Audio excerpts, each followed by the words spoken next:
Hey guys, somewhere in the eastern Sahara, buried under centuries of windblown sand, there are pyramids that most people have never heard of. Not the ones on every postcard and screensaver. Not Giza, not Khafra or Menkaure. Different pyramids, in a different country, from a different civilization entirely. And when you start pulling on that thread, the whole picture of what we think we know about ancient desert monuments starts to unravel in ways that are genuinely fascinating, and honestly, a little bit humbling. Before we go anywhere with this, I want to be upfront about something. The title of this video uses the phrase before Egypt, and that phrase is doing a lot of heavy lifting. What does before Egypt even mean? Before the pyramids at Giza? Before the first pharaoh? Before Egyptian civilization existed at all? Before the Sahara was a desert? All of those questions have different answers, and depending on which one you're asking, you get a completely different story. Some of those stories are supported by archaeology and hard evidence. Some of them are supported by interesting theories and partial data. And some of them are the kind of thing that spreads across the internet because it sounds incredible, not because anyone dug it up and dated it properly. So here's what we're going to do. We're going to go through all of it. The evidence, the timelines, the myths, the genuinely mysterious stuff that archaeology hasn't fully resolved yet, and we're going to be honest about which category each piece falls into. Because the real story, the one built on actual excavations and peer-reviewed research and carbon dates and satellite imagery, is already extraordinary. It doesn't need embellishment, it just needs to be told properly. Now, one thing that almost never comes up when people talk about pyramids outside Egypt is the environment those structures were built in, and this matters enormously, because the Sahara has not always been a desert. That sentence is worth sitting with for a moment. The largest hot desert on Earth, a place we treat as almost synonymous with emptiness and heat and blowing sand, was once green. Grasslands, lakes, rivers, wildlife, and people. Lots of people. We're talking about a period roughly between 11,000 and 5,000 years ago, when a shift in Earth's orbital cycle pushed the monsoon rains further north, turning what is now barren wasteland into something closer to a savanna. Archaeologists call it the African humid period, sometimes the Green Sahara, and the evidence for it is everywhere if you know where to look. Fossilized riverbeds, ancient lake shores, rock art showing hippos and crocodiles carved into cliffs that now sit hundreds of miles from any water source. Why does this matter for our story about pyramids? Because it completely changes the backdrop. The people who built monuments in the desert weren't always building in the desert. Some of them were building in landscapes that looked nothing like what those sites look like today. And when the climate shifted back, when the rains retreated south, and the sands moved in, those landscapes and the cultures that depended on them either adapted, migrated, or disappeared. What gets left behind in sand is different from what gets left behind in soil. What survives 5,000 years of burial under dunes is different from what survives in a temperate climate with curious archaeologists nearby. The desert itself is a kind of filter, and it has hidden things from us that we are only just beginning to find. That's part of what makes this whole subject so hard to pin down and so easy to sensationalize. Every few years, a new video or article announces that archaeologists have discovered pyramids older than Egypt, and the comments go absolutely wild. People want it to be true, and sometimes there's something real underneath the headline, something genuinely ancient and genuinely significant. But the claim usually gets stretched past what the evidence actually supports, past what the researchers themselves actually said, until the real finding gets lost inside a much more dramatic story that may not be accurate at all. What we're going to do over the course of this video is go slowly. We're going to look at what a pyramid actually is, structurally and architecturally, because that definition matters more than you might think. We're going to look at the timeline of Egyptian civilization and what came before it in the Nile Valley. We're going to look at the cultures to the south of Egypt, the ones that built hundreds of pyramids in what is now Sudan, the ones that outlasted the New Kingdom, the ones that most Western history classes don't spend 10 minutes on, and we're going to ask, seriously and carefully, whether any pyramid-like structure in any desert anywhere can be credibly dated to before the Egyptian tradition. Not as a gotcha, not to debunk everything, but because the honest answer to that question is more interesting than either the yes or the no by itself. By the end of this, I want you to have something better than a viral claim. I want you to have a map, a real sense of what was actually out there in those deserts, who built it, when and why, So much of it ended up forgotten by the mainstream history most of us were taught. And look, I know a lot of you are listening to this late at night or early in the morning, stuck in traffic, falling asleep, doing dishes, whatever the situation is. I want to know where you are and what time it is there. Drop it in the comments. I genuinely check them, and it's one of my favourite parts of making these things. Last week it was someone in Nairobi at 6 in the morning and someone else in Vancouver at 2 in the afternoon, both on the same video at the same time.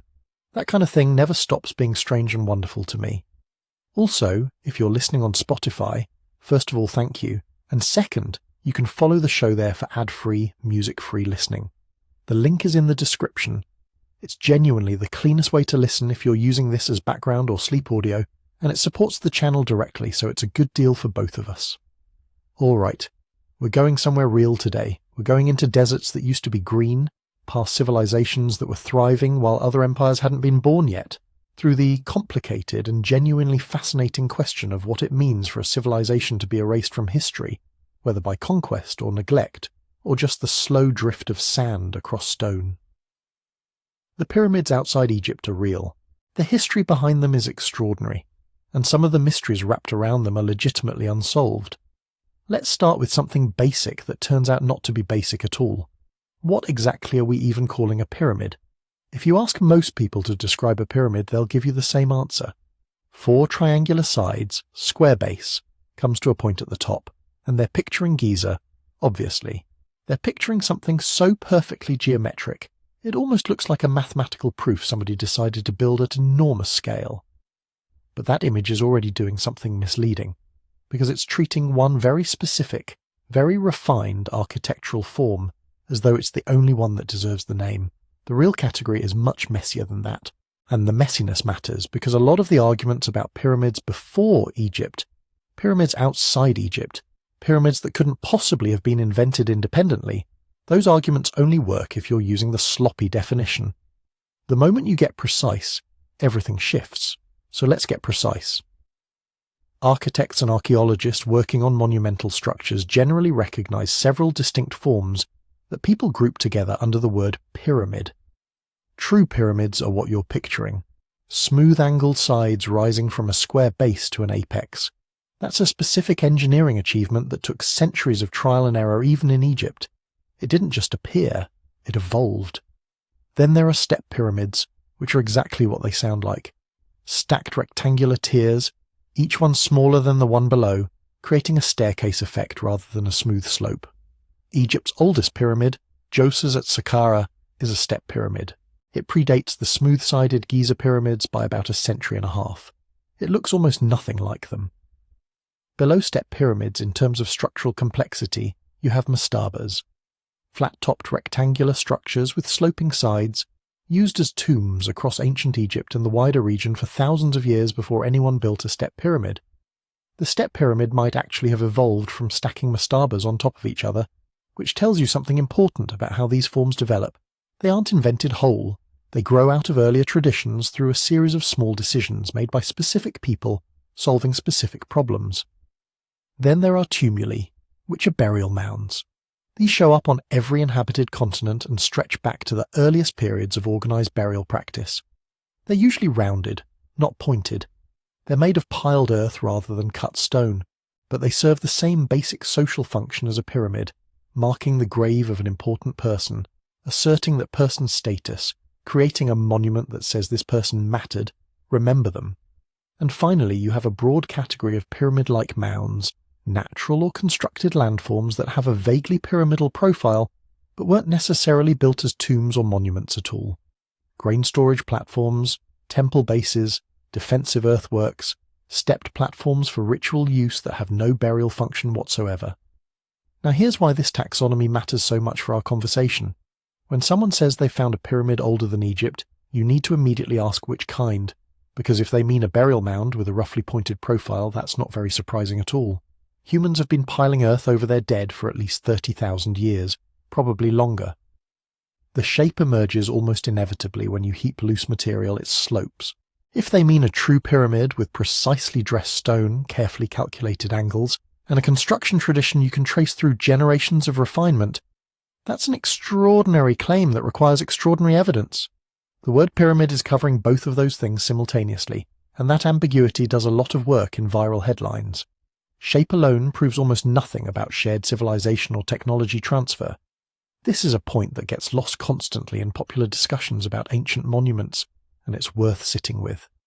Humans living in wildly different times and places have repeatedly arrived at similar architectural solutions because they were dealing with similar structural and social problems. If you want to build tall and you don't have steel, you need a wide base that tapers as you go up. Gravity enforces that constraint universally. It doesn't matter if you're in the Nile Valley in Mesoamerica in Southeast Asia or on the plains of Sudan. The physics are the same everywhere. The result is going to look similar not because someone taught someone else, but because the laws of mechanics don't change by geography. The same applies to the social logic. Monumental tombs and ritual structures tend to be tall because height communicates power, visibility, and permanence. They tend to be centrally located because they're meant to organize the landscape around the authority of whoever is buried in or beneath them. They tend to be geometrically regular because geometry communicates order, divine or political. These aren't coincidences that require a shared origin to explain. They're convergent solutions to universal human problems about power, death, and meaning. So what do archaeologists actually use to establish whether two pyramid traditions are connected or independent? Several things, and none of them is shape. Datable context matters enormously. When was this structure built and how do we know? Carbon dating of organic material found in construction layers, stratigraphic analysis of the surrounding deposits, ceramic sequences from associated sites. If you can't date the structure with any confidence, the shape tells you almost nothing about its place in history. Inscriptions and associated texts where they exist give you a direct window into who built something and why. Egyptian pyramids are embedded in one of the richest documentary traditions in the ancient world. We have texts, names, records of construction, religious frameworks. Many of the structures we'll be comparing them to have nothing of that kind. An absence of documentation doesn't make them mysterious, it just makes them harder to interpret. Construction methods are another key indicator. The specific techniques used to quarry, transport and dress, stone leaves signatures in the archaeology. The internal structure of a pyramid, whether it has chambers, shafts, corbelled roofs or solid fill, tells you about the knowledge and intentions of the people who built it. Two structures that look identical from the outside can be completely different projects archaeologically. Burial context matters too. Was this built as a tomb? Is there evidence of human remains, grave goods, ritual activity? A platform built to elevate a temple is not the same thing as a burial monument, even if they look similar from a satellite image. Context separates them. All of this brings us to the main candidates we're going to spend this video evaluating. The most significant and least discussed are the pyramids of Nubia and Sudan, built by the Kushite civilization across roughly 1,500 years of history, some of them predating the Greek and Roman world, some of them built while Rome was already a republic. There are more pyramids in Sudan than in all of Egypt, a fact that still surprises most people the first time they hear it. These are real, documented, datable, extensively excavated structures built by a civilization with its own writing system, its own religious traditions, and its own long and complicated relationship with Egypt to the north. They are the strongest and most well-supported answer to the question of pyramid building outside Egypt. Then there are older candidates, structures from the pre-dynastic Nile Valley, from the pastoral cultures of the Green Sahara period, earthworks and mounds that archaeologists are still piecing together into coherent cultural sequences.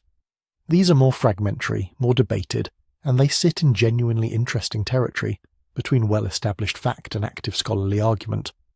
And then there are the claims that float around online, the ones about pyramids buried under Sahara sand that predate Egypt by thousands of years, about lost civilizations whose sophistication somehow vanished without a trace, about structures visible in satellite imagery that supposedly prove a global pyramid-building network in deep prehistory. Some of these claims have a kernel of real archaeology in them. Some of them are extrapolations that have wandered so far from the evidence they've lost contact with it entirely. We're going to evaluate them fairly, using the same criteria we just laid out, which means some will hold up better than others. The honest position going into this is one of calibrated curiosity. We know enough to know that the standard Western history curriculum has seriously underrepresented what was happening in the desert civilizations south of Egypt. We know enough to know that the Sahara's green period is real, and that it supported populations large enough to leave architectural traces, we know enough to know that the margin between established history and genuine mystery in this part of the world is thinner than most people realize. But we also know that the word pyramid has been doing a lot of overwork for a long time, covering a range of structures that vary enormously in age, sophistication, cultural context, and significance. Getting the definition right isn't pedantry. It's the only way to have an honest conversation about what's actually out there and what it actually means. So now that we've established what we're even counting as a pyramid and why that matters, we need to deal with the phrase that's been nagging at us since the title, before Egypt. That sounds simple. It is absolutely not simple. Let's get into it. If you want to break your brain in ancient history, all you have to do is ask one apparently straightforward question. When does Egypt actually start? Because the moment you try to pin it down, the ground moves under your feet. Most people, when they say Egypt, are really thinking of one very specific slice of time, the Old Kingdom. Stone pyramids on the Nile floodplain, Giza on the horizon, kings with names like Khufu and Khafre, that whole visual package. That's roughly 2600 to 2200 BCE. But Egyptian history doesn't start there. The story that leads to Giza is already 1,000 years deep by the time the first casing stone goes into place. At the back end of that story, you have what archaeologists call the pre-dynastic period. Very roughly, from about 5000 BCE down to around 3100 BCE, give or take depending on the region. This is when Nile Valley communities are villages, then chiefdoms, then proto-states. You have the Badarian culture in Upper Egypt, then Naqada 1, 2 and 3, each with their own pottery styles, burial customs, settlement patterns. You can watch social complexity thickening in the archaeological record. Richer graves, more specialized craft production, clear hierarchies emerging. By the late pre-dynastic, two main power blocks are staring each other down along the river, one based in the south, one in the north. Kings, still more warlords than pharaohs, are fighting for control of trade routes, agricultural land, and legitimacy. The famous Nama palette, with its images of a king wearing both the white crown of Upper Egypt and the red crown of Lower Egypt, probably belongs to this moment. It's not Hollywood's Egypt yet. No pyramids, no hieroglyph-covered stone temples. But the machinery that will make those things possible is being built. Surplus agriculture, organized labor, rulers who can extract massive amounts of work from other people. Then, around 3100 BCE, you get what's traditionally called the unification of Egypt and the start of the early dynastic period, Dynasty 1 and 2. Written lists of kings begin. Royal tombs appear at places like Abydos and Saqqara. They're not pyramids. They're big, elaborate mud brick mastabas with underground burial chambers and subsidiary graves for retainers. But the political logic is already there. One person so important that their death reorganizes architecture, labor and ritual on a continental scale. Only after this comes the Old Kingdom. Dynasty 3 through 6, roughly 2686 to 2181 BCE. This is where pyramids, as most people imagine them, finally show up.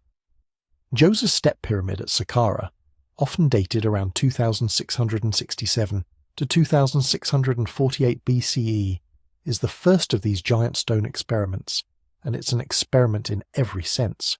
Earlier in Dynasty 3 you still have mastabas. By the time you reach Sneferu in Dynasty 4 you've got the bent pyramid, the red pyramid, major refinements in internal structure and casing techniques. Then Khufu's Great Pyramid at Giza, circa 2580 BCE, which is already sitting on top of 2 centuries of incremental trial and error. So when someone says, this pyramid is older than Egypt, the immediate response has to be, which Egypt are you talking about? Do you mean older than unified Egypt? In other words, older than about 3100 BCE, before Dynasty 1. That's one threshold.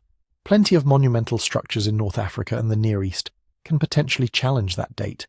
Do you mean older than any Egyptian pyramid-like monument at all, including mastabas and early mud brick platforms? That pushes you back into the late pre-dynastic, into the Naqada 2 and 3 periods, where elites are already building substantial tombs and enclosures. Or do you really mean older than the classic stone pyramids of the Old Kingdom, the Djoser to Giza pipeline between roughly 2700 and 2500 BCE? That's a much easier bar for other cultures to clear, because it's far later than the origin of complex societies. And then there's a third way people slip before Egypt into these conversations. Not as a time claim, but as a space claim. They mean Egypt as in everything we already know about, everything on the tourist circuit, everything in the textbooks. So anything out in the Sahara or down in Sudan or in some barely surveyed desert region feels like it must be before Egypt, almost by definition, because it's outside the narrative frame. Chronology gets swapped out for geography without anyone noticing. To navigate this, archaeologists lean on a toolkit that's quite a bit stricter than vibe of oldness. Radiocarbon dating is the workhorse. Organic materials, charcoal from construction fires, wooden beams, woven mats, plant remains in mortar, contain carbon-14, which decays at a known rate. Measure how much is left, you get a range of calendar dates. Not a single year, not 2580 BCE Thursday, but a probabilistic window. This sample is most likely from between, say, 2900 and 2600 BCE. If you get multiple samples from the same construction phase, and they cluster, your confidence goes up. Stratigraphy gives you relative order. Archaeological layers stack over time. As long as they haven't been disturbed, what's lower is older. So if you have a stone mound sitting directly beneath an Old Kingdom cemetery, you know the mound is older than that cemetery. If it cuts into earlier deposits, you know it's later than whatever it slices through. You may not have exact years, but you have before this, after that, which is often good enough to place something in relation to Egyptian phases. Then you have textual and king list chronologies. The Egyptians themselves kept king lists, on temple walls, papyri, monumental inscriptions giving sequences of rulers. Later, historians like Manetho in the Ptolemaic period reworked these into dynasties with reign lengths attached. Modern scholars cross-reference those lists with astronomical references, synchronisms with other cultures, and datable events like eclipses or volcanic eruptions. That gives you an absolute scaffold. This king probably ruled around these decades. This building belongs to his reign. These objects must be contemporary or slightly later. None of these methods is perfect. Radiocarbon dates can be off by a couple of centuries if you're not careful about contamination, or the old wood problem. King lists disagree with each other and with the archaeology. Stratigraphy can be mangled by later activity. There are gaps where we simply don't have enough data. But taken together, they form a tight enough net that you can't just drop in a random 12,000-year-old pyramid without everything else screaming in protest. And this is where a lot of sensational timelines start to fall apart. To make a lost desert civilization pre-Egyptian, in the dramatic sense, a lot of popular accounts will do one of three things. They'll cherry-pick the widest possible radiocarbon date ranges, always the earliest end, and present that as a firm age. If a sample has a 95% probability of falling between 3600 and 3000 BCE, the headline becomes site dated to 3600 BCE, with no mention of the uncertainty. They'll misread context. A stone mound that has artifacts from 7000 BCE buried beneath it, and artifacts from 2000 BCE on top of it, is sometimes described as 7,000-year-old, as though the mound itself is that old, when the structure actually sits in the middle of that sandwich. Or they'll quietly shift the meaning of before Egypt from before the Old Kingdom pyramids to before any Egyptian state, to before any complex society in the region, without recalculating the dates. A desert tumulus that's roughly contemporary with Egypt's early dynastic mud brick tombs gets marketed as thousands of years older than the pyramids, because the comparison target has silently moved from Djoser's Step Pyramid to Khufu's Great Pyramid. Once you see that move, you can't unsee it. So to keep this honest, we need to narrow the question we're actually asking in this video. We are not trying to find some single monolithic civilization before Egypt that secretly taught the Egyptians how to build. There is no evidence for that. What we're going to do is more precise and in many ways more interesting. For each major cluster of desert pyramids and pyramid-like monuments, whether in the Nile Valley, Nubia, or the wider Sahara, we'll ask, which phase of Egyptian history are they actually earlier than? Are there desert mounds or stone platforms that clearly predate the unification of Egypt and the very first royal tombs? Are there structures that are later than that, but still older than any stone pyramid in Dynasty 3? Are there pyramids in Sudan that postdate Giza but predate, say, the Greek colonization of Egypt, telling a different story of continuity and innovation further south? Instead of one blunt question, are they before Egypt, yes or no? we're going to break it into a timeline problem with several specific comparisons. Before pre-dynastic Egypt, before early dynastic mastabas, before Old Kingdom true pyramids, or simply outside Egypt's borders, developing alongside or after it. Once we've got that framework in our heads, we can finally turn to a part of the story almost everyone in this conversation forgets.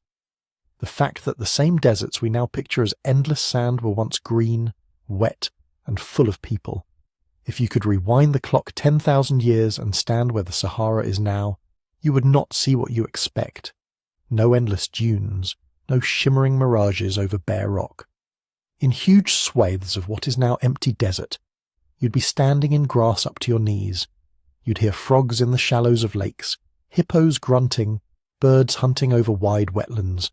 Seasonal rivers would be cutting through what are today dead wadis. There would be trees, browse for cattle, wild grains, fish, and there would be people everywhere. Geologists and climate scientists call this time the African humid period. Rough dates from about 11,000 years ago down to around 5,000 years ago, with local variations. It's driven by changes in Earth's orbit and the way monsoon systems respond. The short version is that the northern hemisphere was getting more summer sunlight. The West African monsoon pushed much farther north. Instead of petering out at the Sahel, rain belts marched deep into what is now the central Sahara. You can still see the scars of that green world if you know where to look. Radar surveys and satellite imagery show the ghost lines of ancient rivers under the sand. Vast fossil lake beds, like the basin of Mega Lake Chad, once held bodies of water the size of small seas. Shoreline terraces, deltas, and old beach ridges are still there, just stranded hundreds of kilometers from any modern coastline. Around these lakes and along these now buried rivers, people set up shop, not as lost high-technology civilizations, but as real, knowable communities doing something incredibly important, inventing ways to live in big, complex groups, in landscapes that could support them year-round. You get repeated occupation of the same favoured spots, lake margins, rocky promontories above floodplains, springs along paleo channels. You get villages that grow, shrink and move with the water levels. You get cemeteries, sometimes used for centuries, marking places that mattered enough to come back to again and again. One of the clearest windows into this world comes from places like Gobero in Niger. During high water phases, people buried their dead on the shores of a deep lake. When the climate briefly dried, the site was abandoned. When the rains returned, a different culture with different tools reused the same ridge as a cemetery. Layers of human story stacked with the rise and fall of the waterline. Now zoom that pattern out across millions of square kilometres. During the humid period, human movement in North Africa isn't funneled narrowly down the Nile. It's fanning out across a whole green belt of habitable land. And that has two huge implications for our before Egypt problem. First, it means there were a lot more people in places we now treat as uninhabitable blanks on the map. Herding cultures moving cattle and sheep between seasonal pastures, fishing communities clustered on lake shores, hunter-gatherers ranging through savanna and woodland. They're not cities, but they're absolutely capable of building large communal monuments, organising collective labour, and developing long-distance exchange networks. Second, it means that as the climate shifts back toward aridity, the archaeological record of those people gets scrambled in ways that are deeply misleading if you don't account for the environment. Because the African humid period doesn't end overnight, it frays, rains become less dependable, lakes fluctuate more drastically, grasslands thin, and as that happens, people begin to move. Some track the retreating rainfall belt south back into what is now the Sahel and beyond. Some push east, hugging the routes where water still flows seasonally. Others get funneled towards the one great corridor that retains relatively stable water, even as the rest of the region dries, the Nile Valley. This is one of the quiet but powerful ways climate shapes history. As the Sahara dries between roughly 6,000 and 3,000 BCE, you don't just get a desert expanding, you get population pressure building along shrinking ribbons of habitability. Groups that once could spread out over a 1,000-kilometre-wide green zone are now competing for floodplains, oases and riverbanks. Cultural traditions, burial customs and architectural ideas from what is now the deep Sahara end up concentrated along the Nile and its fringes. At the same time, the physical places where those ideas first developed are being attacked from all sides.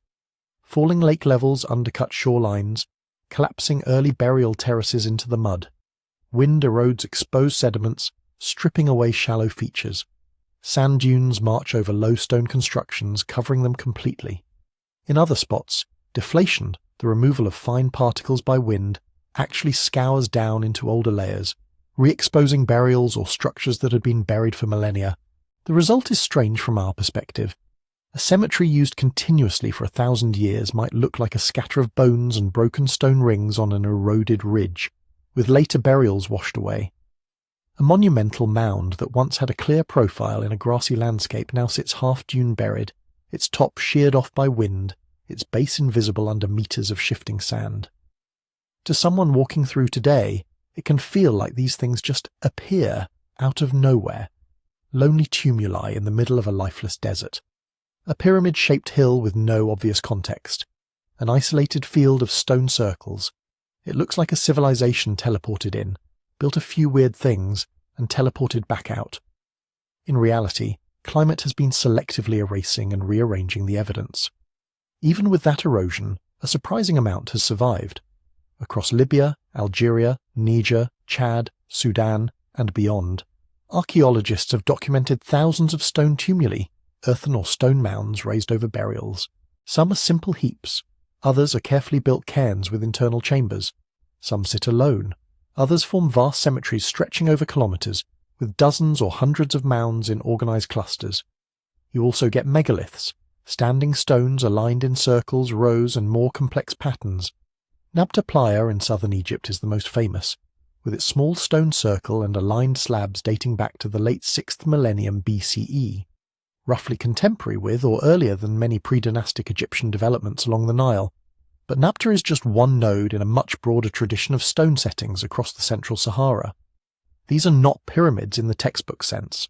They are not dressed stone, sharply angled, casing-lined monuments on the scale of Giza. They are earlier, rougher, and tuned to different needs. Many are tied to burial traditions, collective tombs, elite graves, symbolic markers of ancestral presence in a landscape that people were still moving through seasonally. Others may have calendrical or territorial functions, ways of fixing memory and meaning to particular places in an environment where water and pasture shift year by year. Put together, they show something crucial. Long before Old Kingdom pharaohs start stacking limestone, Saharan societies are already playing with the core ingredients of monumentality, raising the dead above the surrounding ground, using geometry, circles, lines, mounds to mark sacred space, coordinating labor to move heavy stones, building cemeteries that act as both spiritual centers and claims to the land. Now layer the climate story back on top of that. When the Sahara was green, these monuments sat in the middle of living landscapes, near wells, on promontories over lakes, along cattle routes. As the deserts advanced, the people moved, but the stones stayed. Some were reused by later groups passing through. Others were abandoned entirely. Wind and sand did the rest. So when we talk about civilizations in the desert being erased from history, we have to be careful about what we mean. Before conquerors, before deliberate destruction, before anyone could decide whose memory gets preserved on papyrus, there is this slow, indifferent editing by climate. Sites are not just buried like a time capsule. They're chewed on by erosion, half preserved, half destroyed, sometimes re-exposed thousands of years later, in a form that encourages misunderstanding. A field of tumuli, stripped of its surrounding villages, herding routes and water sources, looks like a puzzle piece with no picture on the box. And this is the backdrop we have to hold in mind when we zoom in on any specific desert pyramid claim. Behind every dramatic YouTube thumbnail of a lone mound in the sand, there is a deep environmental story, a time when that place was green, inhabited, and connected, followed by millennia of drying that scattered its people and mangled its traces. Only after we've accounted for that, only after we've seen how climate, sand, and time can make complex societies look like brief, inexplicable flashes, does it really make sense to talk about who copied whom, who came before Egypt, and how stone monuments in the desert actually fit into the wider timeline of human experimentation with pyramids, platforms, and mounds. If you walk the timeline forward from those early tumuli and stone circles, you don't jump straight to Giza. There's an entire missing chapter in most people's mental history books where humans are quietly, messily iterating their way toward big, permanent monuments. And the first thing to realize is, the story doesn't start with stone. Across North Africa and the Nile in the 6th, 5th and 4th millennia BCE, people are already building special places. But many of those early constructions are made out of materials that do not like to survive in desert conditions. Mud, reed, brush, timber, packed earth. Imagine a lakeshore village in the green Sahara. The living houses might be simple huts of brush and poles, but one structure is different. Bigger, maybe raised on a low platform of piled earth, reinforced with stones along the edge. Maybe it's ringed with posts hung with hides or skulls or objects of power. That's your community's ritual house, its ancestor house, its council house. Archaeologically, if it gets flooded, trampled, and then eroded over thousands of years, that elevated platform might be the only thing that leaves a clear trace. Those little platforms, bumps, and low mounds are easy to miss when you're looking for clean stone geometry. But they matter because they show a pattern.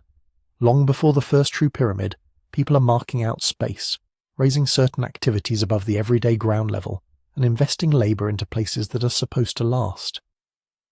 You see this same logic along the early Nile.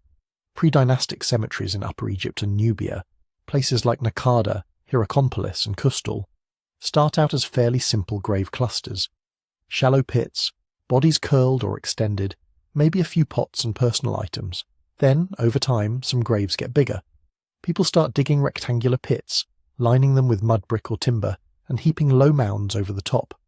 Out of that tradition comes something very important, the mastaba. A mastaba in its earliest form is basically a bench-shaped platform over a burial. From the surface, it's a low, flat-topped rectangle with sloping sides, made of mud brick or sometimes rubble and stone. Underneath is the chamber where the body lies, with a shaft connecting the two. You can think of it as a hybrid, half tomb, half above-ground monument. The earliest royal mastabas at places like Saqqara and Abydos in the late 4th millennium BCE are still centuries before the Great Pyramid. But they're already doing the heavy conceptual lifting. They separate the physical body from the public monument. They create a layered structure where the underground chamber is one realm, the superstructure another, and the surrounding courtyard yet another. Different rituals, different audiences, same individual. That separation is a social invention as much as an architectural one. It only makes sense if you're in a world where certain people, chiefs, proto-kings, cult leaders, are being treated as qualitatively different from everyone else. And that's the second key thread running through these early monuments, social pressure. Why do people start piling up dirt and stone in one spot, year after year, generation after generation? A big part of it is ancestors. If your lineage claims a patch of floodplain or a well in the desert, you want visible proof that you belong there. Burials do that. A cluster of graves says, "Our people have been here. Our dead are in this ground." But a simple pit grave doesn't shout very loud. A mound over that grave, a cairn, a tumulus, a mastaba does. It's a literal raising of status. This individual, this line, is elevated above the rest. You can read this process in the way cemeteries stratify. For a while, everyone's graves are broadly similar. Then a couple of burials get more goods, slightly bigger pits. Then one or two start getting their own enclosures, their own mounds. Over time, the majority of people are still going into simple graves while a narrow band of elites are getting architecture. The monument isn't just a tomb anymore. It's a billboard. It advertises hierarchy, territory, and continuity all at once. Stone circles and alignments tap into a related impulse, but tune it to time instead of lineage. At sites like Nabta Playa, some of the stones appear to be aligned with solstitial sunrises or star positions. That doesn't mean we're looking at a Stonehenge of the Sahara in the modern tourist sense. It means pastoralists who depended on rainfall and seasonal pastures had very good reasons to track the cycle of the year with more than just, "It feels hot now." A ring of stones set up in a particular pattern becomes a community calendar. You can gather there, observe when the sun rises between specific markers, and decide when to move the herds, when to start certain rituals, when to expect the rains. It gives you a shared framework of time in a landscape where the boundaries of land are fluid. Put ancestor mounds and calendrical stones together, and you've got the emotional core of monumentality, memory and prediction, a place where you talk to the dead and a device that helps you read the future.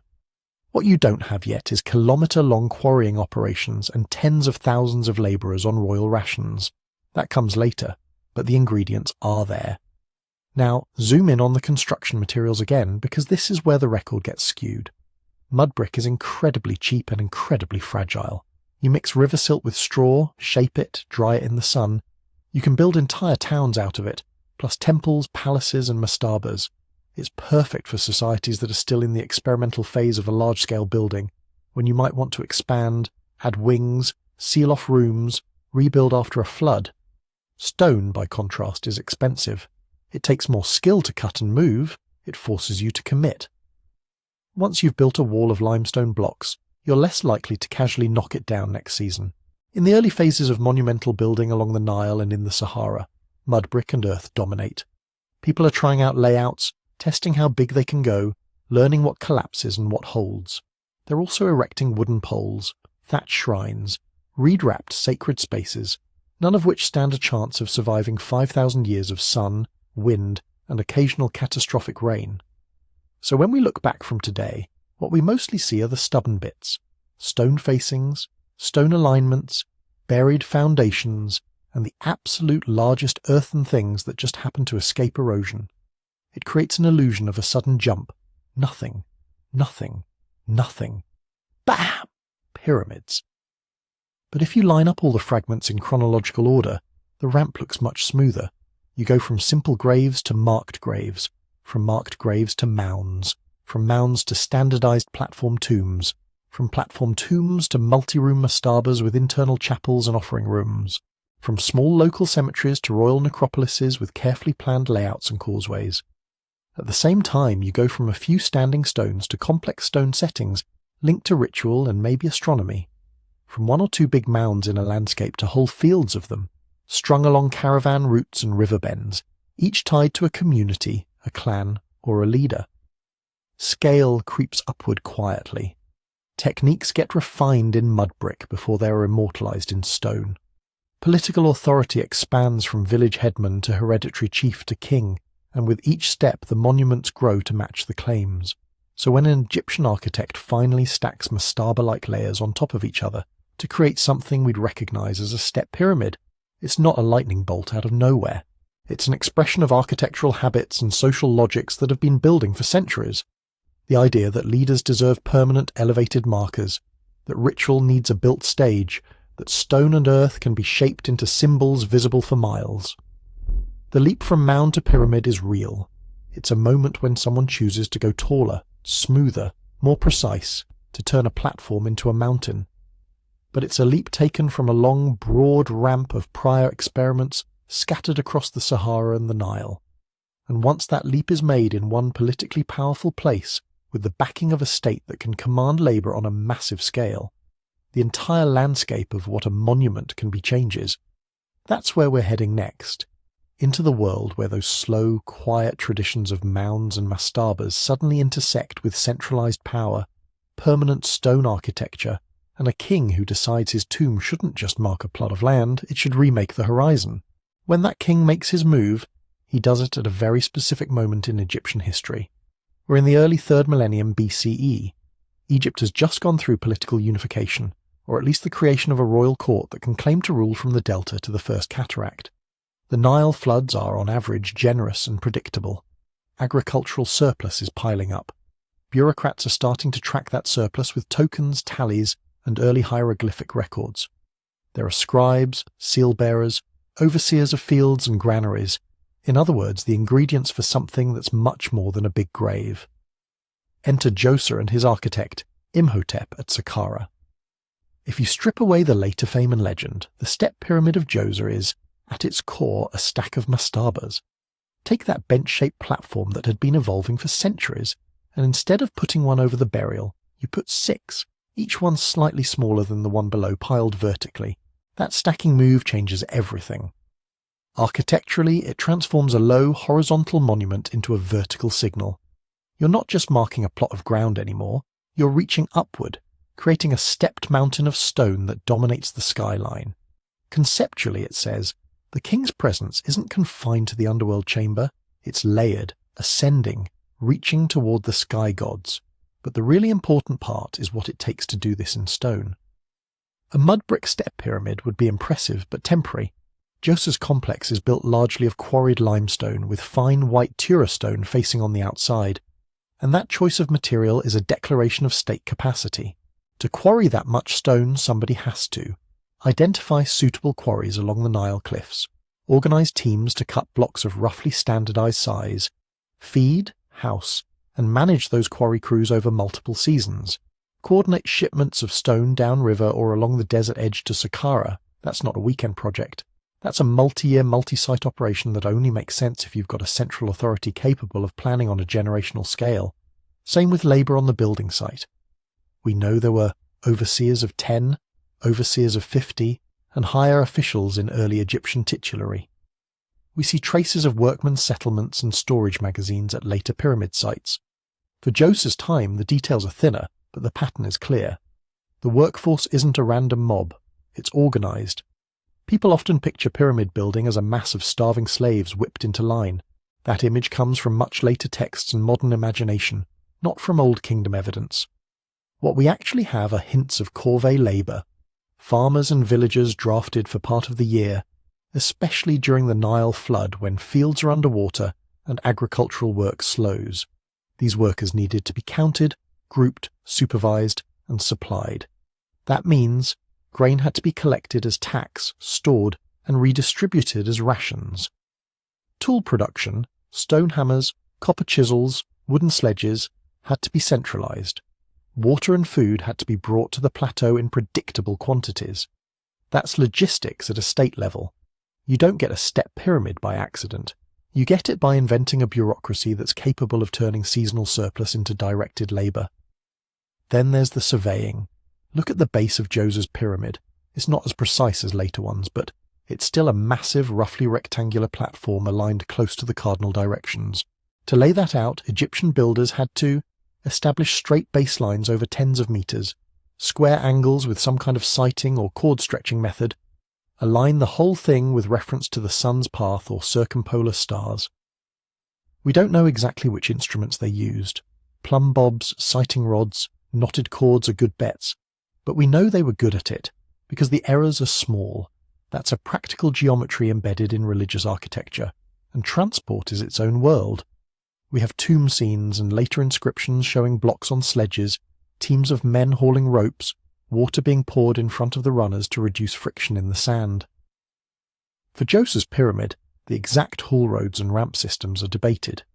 Did they use a straight ramp, a zigzag ramp, internal ramps? Archaeologists propose different models. None can be proven beyond all doubt. What's solid is the principle. Moving multi-ton blocks in large numbers requires standardized equipment, sledges, rollers in some cases, levers, path preparation, leveled causeways, packed earth, possibly wooden trackways, teams trained enough to work in rhythm without constant disaster. Again, that's not clever individuals improvising. That's a society where techniques are shared, refined, and taught as part of a royal project. So we can say with reasonable confidence, the early Egyptian state could mobilize thousands of workers seasonally. It operated long-distance supply chains for stone, copper, timber, and food. It had specialists in measuring, masonry, and administration. It developed repeatable methods for laying out and raising monumental structures. What's debated are the exact numbers. Were there 10,000 workers at once, or 20? How long did each phase take? Precisely how were ramps built and removed? Scholars run simulations and argue over sediment traces, but we're in the realm of models, not direct records. What's less debated is the purpose. Calling the step pyramid a tomb is technically true. Djoser is buried there, but the monument is more like a machine built to continuously produce a certain kind of reality. The whole Sahara complex around the pyramid is huge. Courtyards, dummy chapels, storerooms, boundary walls, ceremonial gateways. Many of these buildings are stone imitations of older mud brick and timber forms, frozen in an eternal festival. This is where the pyramid becomes a political religious engine. It anchors the idea that the king is a divine figure whose power must be maintained after death through ongoing rituals and offerings. It gives priests and officials a permanent workplace tied directly to the royal cult. Jobs, incomes, authority. It creates a public demonstration of royal control over resources. Look at what the king can do with stone and people. Imagine what he can do to defend or punish. It links the king's person to the cosmic order Mayat by aligning the complex with cardinal directions and perhaps with specific stars. Every offering brought, every ritual performed in those courtyards reaffirms a social contract. The state feeds the gods and the dead king. In return, the Nile floods properly, the cosmos stays in balance, and the living king's power is legitimate. So the step pyramid is not just a container for a body. It's an institutional hub, a permanent stage set where political authority, religious belief, and economic redistribution keep reinforcing each other. And that's why this matters for our bigger question about pyramids in the desert. When we talk about the first Egyptian pyramids, we're not just talking about a shape. We're talking about an entire package, a centralized authority capable of organizing thousands of people over years, a tax and storage system that can feed those people when they're not farming, specialist knowledge in quarrying, surveying, and construction, a religious ideology that justifies pouring, that much effort into one dead individual, a ritual system that keeps the monument active long after the burial. That package becomes our comparison baseline. Later pyramid traditions in Nubia, in other parts of Africa, in Mesoamerica, in wherever people decide to pile stone into geometric forms, can be measured against this. Do they have the same tight integration of state power, priesthood, and long-distance logistics? Or do they solve the pyramid problem in different ways with different scales and reasons? Because once you see Djoser's step pyramid as a political religious machine powered by a Nile-fed state, the next question practically asks itself, what happens when you take the pyramid idea out of that narrow river valley and drop it into other stretches of desert up and down the Nile? If you follow the Nile upstream, out of Egypt and into the rocky corridors of the first cataract, that narrow river valley doesn't end. It just changes character. To the south, ancient Egyptians called it Taseti, land of the bow. Later they called parts of it Kush. We usually lump it all together as Nubia, but that word hides how complicated this stretch of river really is. Think less one kingdom, more a long broken necklace of river oases, forts, towns and ritual centres, threaded along hundreds of kilometres of Nile. The river here is not the same Nile that feeds the delta. For long stretches, steep cliffs press in. The valley floor narrows. The current speeds up, hits granite outcrops, splits around islands, then slows into basins where silt can settle and people can farm. These rough zones are the cataracts, natural choke points where boat traffic must pause, unload, portage, negotiate. Between the cataracts, you get pockets of arable land, side wadis that lead into the desert, and crucially, access routes to resources Egypt doesn't have in abundance. Gold in the eastern deserts, copper, semi-precious stones, hardwoods, ivory, incense, even access to inner African trade corridors. That geography matters.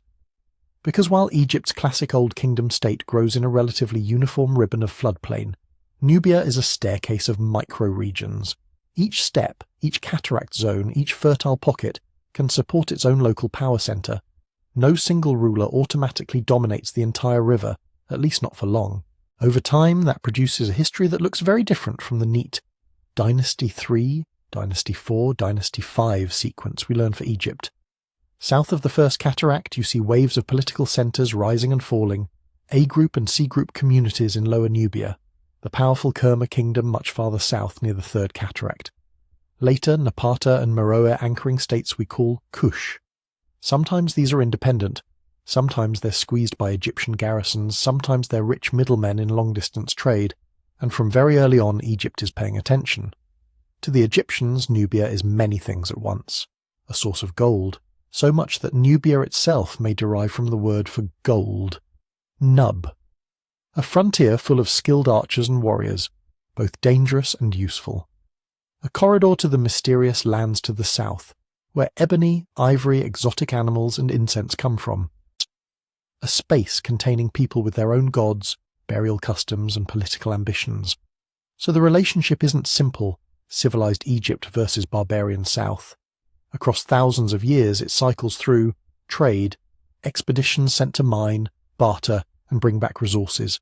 Nubian chiefs trading cattle, gold, and slaves for Egyptian manufactured goods, finery, and status objects. Conflict, pharaohs carving victory scenes on temple walls, boasting of smiting wretched Kush, Nubian raiders striking Egyptian border posts, fortresses built, besieged, abandoned. Cultural borrowing, Nubian elites adopting Egyptian scarabs, amulets and gods, Egyptians importing Nubian archers into their armies, intermarriage across the frontier. Diplomacy, gift exchange, royal marriages, treaties, especially in periods when power is balanced or Egypt is weak. In other words, it's a long, messy entanglement. And because the Nile ties it all together, ideas, goods and people move in both directions. This is where the geography really comes into focus.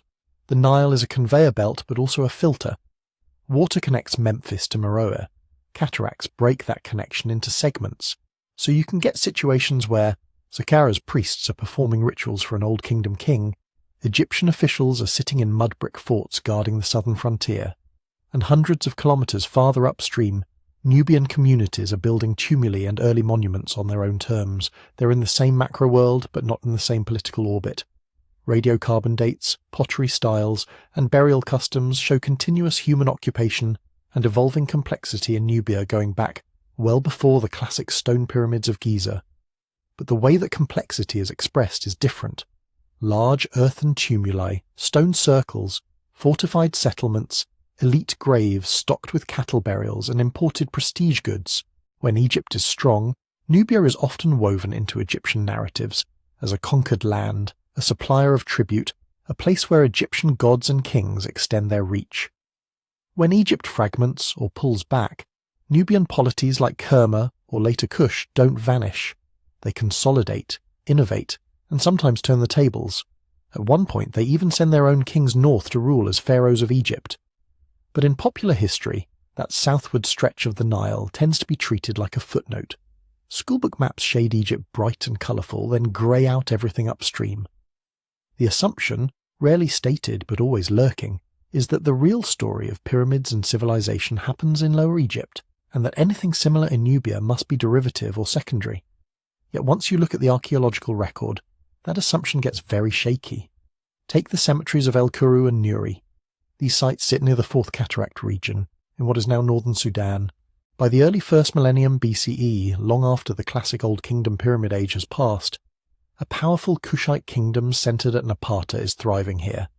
These are the same Kushite rulers who will later appear in Egyptian king lists as the 25th dynasty, the so-called Black Pharaohs who take control of a divided Egypt. How do these Kushite kings choose to bury themselves? In pyramids. Not giant Giza-scale mountains, but steep-sided stone pyramids built over underground chambered tombs, rising above the desert in clusters. At El Kuru, you find some of the earliest of these royal Kushite pyramids. They mark the graves of kings and queens who are using Egyptian hieroglyphs, invoking Amun, and wrapping themselves in a pharaonic visual language. But they're also embedding those symbols in a Nubian landscape, among older tumulus traditions and local cult sites. Move just across the river to Nuri, and the pyramid field expands. Here lies Taharqa, one of the most famous Nubian pharaohs of Egypt, under a massive pyramid that rivals many later Egyptian examples in scale. Around him, more pyramids for his successors, each one part of a royal necropolis that ties together Nile, desert and mountain. Then you go farther downstream in time and a bit farther upstream in space, and you hit Meroe. For centuries, Meroe serves as the capital of a later Kushite state that flourishes after the Assyrian and later invasions push power south from Napata. The city sits between the Nile and the desert trade routes, near rich iron resources and grazing lands. Outside the city, on low desert ridges, hundreds of pyramids rise. These Meroitic pyramids are smaller, sharper, often with tiny attached chapels.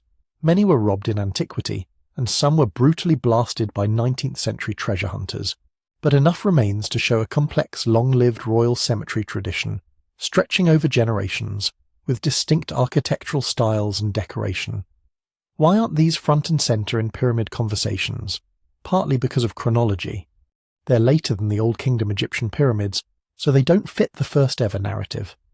Partly because 19th and early 20th century archaeology was obsessed with Egypt proper. Nubia was often literally flooded by Egyptian priorities, Huge stretches of it now sit under the waters of the Aswan High Dam's reservoirs, and partly because of narrative inertia. Once you tell the story as Egypt invents pyramids, everybody else copies, it's hard to make room for a long southern Nile world where monument building has its own timelines and local roots, Egyptian styles are borrowed, bent and reimagined, and the people putting up pyramids are sometimes the same people ruling Egypt from the outside. The evidence from El Kuru, Nuri and Meroe doesn't show a passive fringe mimicking a civilized centre. It shows a powerful, evolving Nubian Kushite tradition that steps into and then reshapes the pyramid idea for its own purposes. And if we want to ask whether pyramids in the desert might predate Egypt, or whether whole monumental traditions have been sidelined, we can't ignore that long Nile world to the south. It's not a blank margin. It's the other half of the river's story, which brings us to the heart of the mystery. Those dense fields of steep little pyramids in Sudan. Who built them? Why did they choose that form? And how do they fit into the larger history of pyramid building up and down the Nile? When most people imagine pyramids, they see a few isolated giants standing alone on a plateau. The Kushite pyramid fields in Sudan shatter that picture. Here, between the 4th and 6th cataracts, the desert is studded with clusters of sharp, needle-like pyramids. Not 3, not 11, hundreds.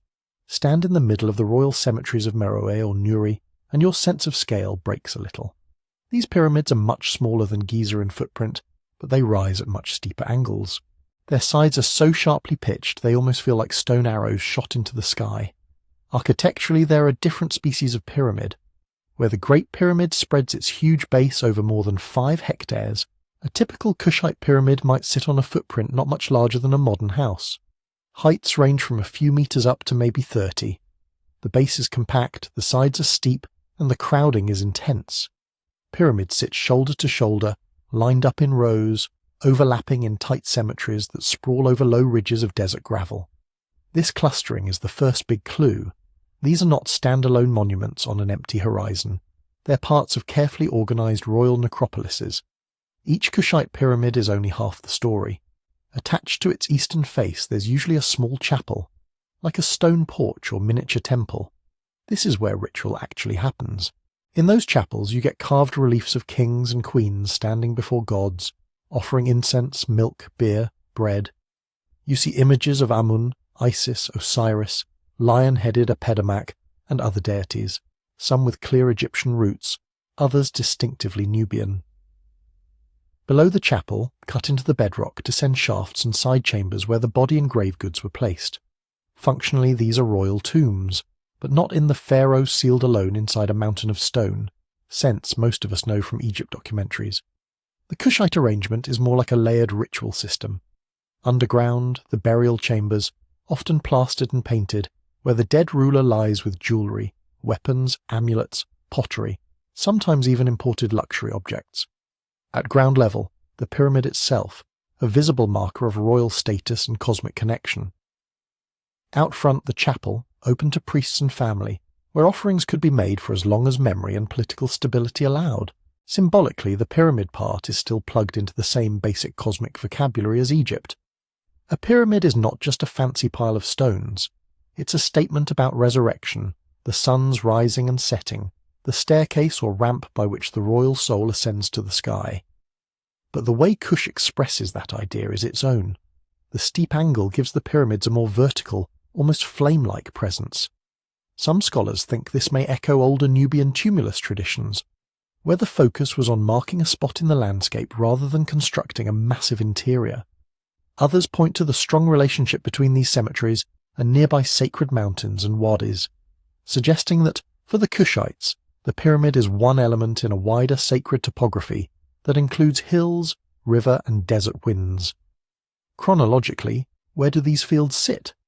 This is where phrases like later than Egypt get tricky. The best supported dates for most Kushite pyramids come from the Napatan and especially the Meroitic periods. That's roughly from the 8th century BCE down into the first few centuries CE, with the denser Meroe pyramid fields mostly between around 300 BCE and 300 CE, give or take, depending on the specific cemetery and phase. So yes, if you're thinking before Giza, these are not contenders. The classic Old Kingdom pyramids in Egypt are over 1,000 years older than the earliest Kushite royal pyramids. But later than Egypt hides more than it reveals. Egypt doesn't stop existing after the Old Kingdom. Its own pyramid building changes, shrinks, shifts to smaller mud brick and stone hybrids, then morphs into different burial traditions entirely. By the time Meroe's cemetery is booming with new pyramids, Egypt is in a completely different political and religious landscape. Split dynasties, Libyan and Nubian rulers, Assyrian invasions, Persian occupation, then Hellenistic and Roman control. So the Kushite pyramids are not some late imitation of a living Egyptian tradition. They're picking up a form that, in Egypt itself, is already mostly historical memory, and then rewiring it. You can see this in the evolution of Kushite royal burials. Early on, elite Kushites used big earthen tumuli, massive burial mounds with rich grave goods, and sometimes separate chapels or markers. When the Napatan kings begin to present themselves as pharaohs of Egypt in the 8th to 7th centuries BCE, they start building pyramids over their graves at El Kuru and Nuri. The inspiration is obviously Egyptian, hieroglyphic texts, gods from Thebes, the whole visual grammar of kingship, but look closely and the copy idea falls apart. The proportions are different. The internal tomb arrangements keep features that look back to older Nubian practices. Kings and queens are buried together in ways that don't quite match Egyptian patterns. The decoration brings in local gods and regional symbols. At Meroe, the chapels show Kushite rulers wearing mixed iconography, pharaonic headdresses, but with distinctive Nubian royal regalia, on reliefs carved in a style that drifts away from Egyptian conventions over time. This is what cultural adaptation looks like. They don't borrow pyramids the way you might borrow a tool and use it unchanged. They adopt the basic form, a pointed, stone-built, sky-reaching tomb marker, and plug it into their own ideas about kingship, ancestors, desert, and the gods. In other words, the pyramid becomes Kushite. So why do so many viewers feel like these monuments were erased, or that no one told them there's a whole forest of pyramids in Sudan? Part of it is visibility. If you type pyramid into a search bar, you get Giza. Tourism infrastructure, photography, satellite TV shots. The algorithms are trained on that image. Egypt has spent a century and more building its brand as the land of pyramids. Sudan has been through colonial neglect, civil wars, sanctions, and chronic underfunding of heritage and tourism. The result, one set of monuments is on postcards, the other barely shows up on travel brochures. Part of it is scholarly and political history. 19th and early 20th century archaeology focused overwhelmingly on Egypt proper. Sudanese sites were often investigated as side projects, or in rescue digs before dams flooded valleys. Reports were published in specialist journals, not splashy monographs. Meanwhile, big museum collections and exhibitions built entire identities around pharaonic Egypt, not the Nile world including Kush. Then there's media repetition. Once the story is simplified to Egypt invents pyramids, others copy later. It gets repeated in documentaries, textbooks, kids' books, YouTube thumbnails. Each repetition sandpapers away nuance. Later pyramids turns into unimportant imitations. Nubian and Kushite agency disappear behind a single word, derivative. From the perspective of someone in Khartoum or Shendi, that erasure isn't just academic. It's about which paths are allowed to be global and which are treated as local curiosities. Are the Kushite pyramids literally erased from history? Not in a conspiratorial, all records deliberately destroyed sense. Archaeologists have been studying them for over a century. Inscriptions exist. Local communities have stories. There are UNESCO designations. But in popular imagination, in the mental slideshow people carry when they hear the word pyramid, Sudan is a blank slide. The steep little pyramids of Kush don't fit the tidy narrative. First Egypt, then everyone else. They muddy the idea that influence only runs north to south. They show a world where a periphery kingdom can conquer Egypt, claim its symbols, and then keep building pyramids on its own terms for centuries after the Nile Delta has moved on. And that's why they matter to our bigger question. If even these highly visible, stone-built royal cemeteries could be pushed so far to the margins of the story, what else might be missing? What happens when you look beyond the postcard and start seeing deserts like the ones in Sudan not as empty wastes around a single civilization, but as landscapes where different societies pick up similar tools, like pyramids, and turn them into something new? So now we're ready for the dangerous question. If Sudan can surprise us with whole cemeteries of pyramids most people never hear about, could there be pyramids out there in the desert that are actually older than Egypt's? This is where the internet goes wild. If you've spent any time on alternative history forums, you've seen the claims. Grainy satellite images of little triangles in the Sahara, in Arabia, even in the Central Asian deserts. Circles on Google Earth with captions like, "Forgotten Pyramid Complex, 10,000 years old." Sometimes there's a red arrow. There's almost always the phrase mainstream archaeology refuses to look. The basic pattern is usually the same. Proponents zoom in on a conical hill, a flat-topped mound, or a cluster of angular ridges. From above, in just the right light, their shadows look like the outline of a pyramid. From a distance, in a low-resolution image, your brain happily connects the lines. We're wired to see patterns. Once someone says pyramid, your mind does the rest. Then comes the leap. If Egypt's Old Kingdom pyramids are around 4,500 years old, and this thing looks sort of like a pyramid but hasn't been investigated, maybe it's 8,000 years old, or 12,000. Maybe it belongs to a lost civilization that came before Egypt and taught the Nile how to build. That's the story. What's missing is everything that turns a shape in the landscape into an actual archaeological monument. Start with misidentification. Deserts are brutal on stone, but they're also sculptors. Wind, temperature swings, and occasional flash floods can chew up rocky plateaus into sharp-edged buttes and cones. Sand gets trapped, cemented, then partially eroded away. You end up with landforms that, from one angle, look uncannily geometric. Geologists have names for these: Inselbergs, yardangs, erosional remnants. They form on Mars too. Nobody's accusing the Martians of lost pyramid-building empires. Even when a structure is human-made, it's often not what people think. In North Africa and the Near East you find thousands of ancient tumuli, burial mounds, built out of piled earth and stones. Over millennia, wind strips and reworks their surfaces. The tops flatten, the sides get steeper, stones slough off and collect at angles. A heavily eroded tumulus can throw a surprisingly pyramidal profile if you're looking at a satellite image and your brain is primed for triangles. In other places, what gets labelled a pyramid turns out to be the stump of some later construction. A collapsed tower, a platform for a now vanished building, an Islamic-era watchpost or shrine that's been chewed down by time until only a roughly square mound remains. Sand buries the foundations, leaving just the upper core. From space, it's a neat little point.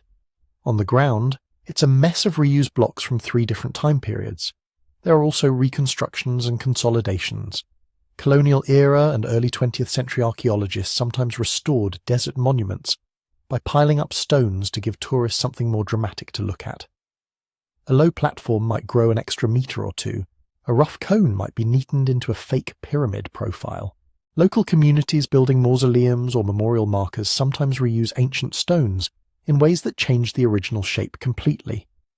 A 2,000-year-old foundation ends up supporting a 200-year-old shrine, and from a drone shot, the whole thing looks like one coherent pyramid. So how do archaeologists tell the difference between a real, intentionally constructed pyramid-like monument and, well, a pretty hill? They don't zoom in on Google Earth and call it a day. They go there, they walk the site, they dig. The first check is the surface. Are there dressed stones, blocks with straight edges and smoothed faces? Are there clear courses, layers of masonry laid in consistent patterns? Do you see tool marks, chisel grooves, pick scars, levelling cuts on bedrock? Natural erosion almost never produces parallel rows of cut blocks with right angles and consistent jointing. Then comes context. Is the pyramid sitting alone in an otherwise empty landscape, or is it part of a broader archaeological site? Are there pottery sherds on the surrounding ground, burial shafts, remains of walls, enclosures, temples, roads? Real pyramid complexes, whether in Egypt, Sudan, or Mesoamerica, almost never exist in total isolation. They're plugged into cemeteries, settlements, ritual landscapes. Next, dating. This is the big one. Extraordinary claims don't just need a cool shape, they need a clock. You can't carbon date stone itself, but you can date organic material associated with construction and use. Charcoal in mortar, wood from scaffolding or roof beams, plant fibres in plaster, bones or textiles from burials cut into or under the structure. If the pyramid is built over earlier graves, the burials give you a latest possible starting point. The superstructure has to be the same age or younger. You can also look at pottery styles, inscriptions and construction techniques. A mysterious 10,000-year-old pyramid that uses mortar recipes and brick sizes otherwise known only from, say, late Roman forts, is not 10,000 years old. It's a late Roman period structure sitting on older land. Which brings up an important confusion that feeds a lot of older than Egypt narratives. The difference between what's buried and what's above it. In many desert regions, people reuse sacred spots for thousands of years. A rocky knoll might get a Neolithic burial pit. Centuries later, Bronze Age communities come back and dig more graves into the same rise. Much later still, an Iron Age or medieval group builds a cairn, a tumulus, or even a squared-off podium on top. To an untrained eye, it all looks like one ancient pyramid. Archaeologically, it's a layer cake. The earliest burials may be older than Egypt, but the visible stone superstructure is not. It's the last chapter in a very long story. If you just date one bone from a deep grave and ignore the walls sitting meters above it, you can walk away with a dramatically inflated age for the thing your camera is actually pointed at. Professionals spend most of their time trying to untangle exactly that. Stratigraphy. Who cut through what? Which wall abuts which surface weathered before another was built, is the quiet, painstaking work that decides whether a monument is truly ancient or just built on ancient ground. None of this means we've mapped every pyramid-like structure in every desert. Far from it. Remote sensing keeps turning up anomalies, rectilinear outlines under sand, odd mounds on old shorelines, lines of stones on forgotten caravan routes. Some of those will turn out to be nothing. Some will be wells, corrals, field systems, watchtowers, burial mounds, boundary markers. And yes, it's possible a few will be genuine, previously unknown step tombs, platforms, maybe even small pyramids associated with cultures we only dimly understand right now. Deserts are good at hiding things. Sand moves. Political instability keeps teams away for decades. Funding dries up. There are areas of the Sahara, the Arabian Peninsula, and the Eastern Sahara in particular that are barely touched archaeologically compared to the Nile Valley. But possibility is not proof. If someone claims a desert pyramid older than Egypt, the question isn't, does it look kind of triangular from orbit? It's, has anyone excavated it? Are there datable materials from secure contexts? Are there clear signs of planned human masonry rather than random rockfall? Does it sit within a cultural landscape we can recognize, or is it being treated as a one-off because that makes for a better headline? Until those boxes are ticked, earlier than Egypt is a story, not a conclusion. Leaving room for mystery is healthy. Assuming the mystery is already solved and just happens to confirm our favourite lost civilization narrative is not. So, could there be desert pyramids older than Egypt's stone giants? It's not impossible. There are older monumental traditions, earthen mounds, stone platforms, megalithic alignments, that blur the line between pile of dirt and architectural statement. Some of them will keep surprising us, but if and when we find a true pre-Egyptian desert pyramid, we'll know not because it looks satisfying in a screenshot, but because the slow, unglamorous work of archaeology says so. And that brings us to the flip side of this whole mystery. If deserts can hide real monuments for millennia, and if even big, obvious pyramids like those of Kush can be pushed to the edges of popular memory, how do civilizations seem to vanish without anyone actually erasing them? Civilizations don't need an evil empire with chisels to erase them. Most of the time, the world just forgets. Quietly, automatically. Because the things people actually lived in, wrote on and cared about are made of materials the planet is very good at destroying. Start with the simplest, most brutal filter. What we build with. Stone is the celebrity. Stone temples, stone pyramids, stone stelae. Those are what turn up in documentaries and coffee table books. But for the vast majority of human history, stone was expensive, specialized, or simply impractical. If you're running a town on the Nile or in the Sahara fringe, you don't carve every house out of limestone. You make mud brick. You cut palm trunks and acacia poles. You weave reed mats. You plaster walls with Nile silt, straw, dung. Those materials are fantastic for living humans. They insulate against heat, they're easy to repair, and they're cheap. They're terrible for archaeologists. A mud brick house left alone is basically a premixed landslide. One rainy season, a collapsed roof, a few decades of floodwater washing the edge. Suddenly your nice rectangular house is a rounded hump. Give it a few centuries and that hump is just a natural rise. Given a few millennia, it blends into the landscape completely. Wood goes faster, roof beams rot. Posts are eaten by insects, burned as firewood, scavenged for new buildings. Unless it's in some extremely lucky context, deeply buried, waterlogged, frozen or desiccated, wood is gone, even stone betrays us. Sandblasting rounds corners, salt crystals grow and burst blocks apart, earthquakes tumble walls, and people grab whatever's left as free building material. A monumental facade collapses, and suddenly those neat-facing blocks are being cut down into little cubes for a medieval city wall. So you get a vicious preservation bias. Big, heavy, durable structures in the right kind of environment stand a chance. Pyramids, temples, foundations carved into bedrock. Everyday houses, markets, workshops, painted walls, wooden roofs, decorated doorways, everything that made a city feel alive is structurally designed to disappear. That means when we talk about civilizations, what we're really seeing is the tiny fraction of their stuff that accidentally got a long-term preservation bonus. And even the things that do survive don't necessarily stay visible. Desert sands don't sit still. A single storm can move as much sediment as a river does in months. Dunes creep, swallow walls, expose older ones, then move on. A stone pyramid that looks like it's sitting proudly on a rock platform today might have been half buried 1,000 years ago and completely invisible 2,000 years before that. These shifting blankets of sand, gravel and dust create what you could think of as a strobe effect in the archaeological record. A site is visible for a while, then it's hidden for 1,000 years. Then a new erosion pattern peels it open again. On top of that, we're not looking everywhere, all the time. Most archaeology in desert regions is done in short field seasons, a few weeks a year, constrained by heat, funding, permits and politics. Teams pick the most promising spots, the ones with obvious ruins or prior surveys. Huge swaths of boring desert or politically unstable zones simply don't get touched. So even an entire cemetery of small pyramids or a mud brick city that once lit up the caravan routes can sit under a few meters of sand within sight of a modern road and remain officially unknown because no one happened to dig the right trench. Water makes things worse, not better.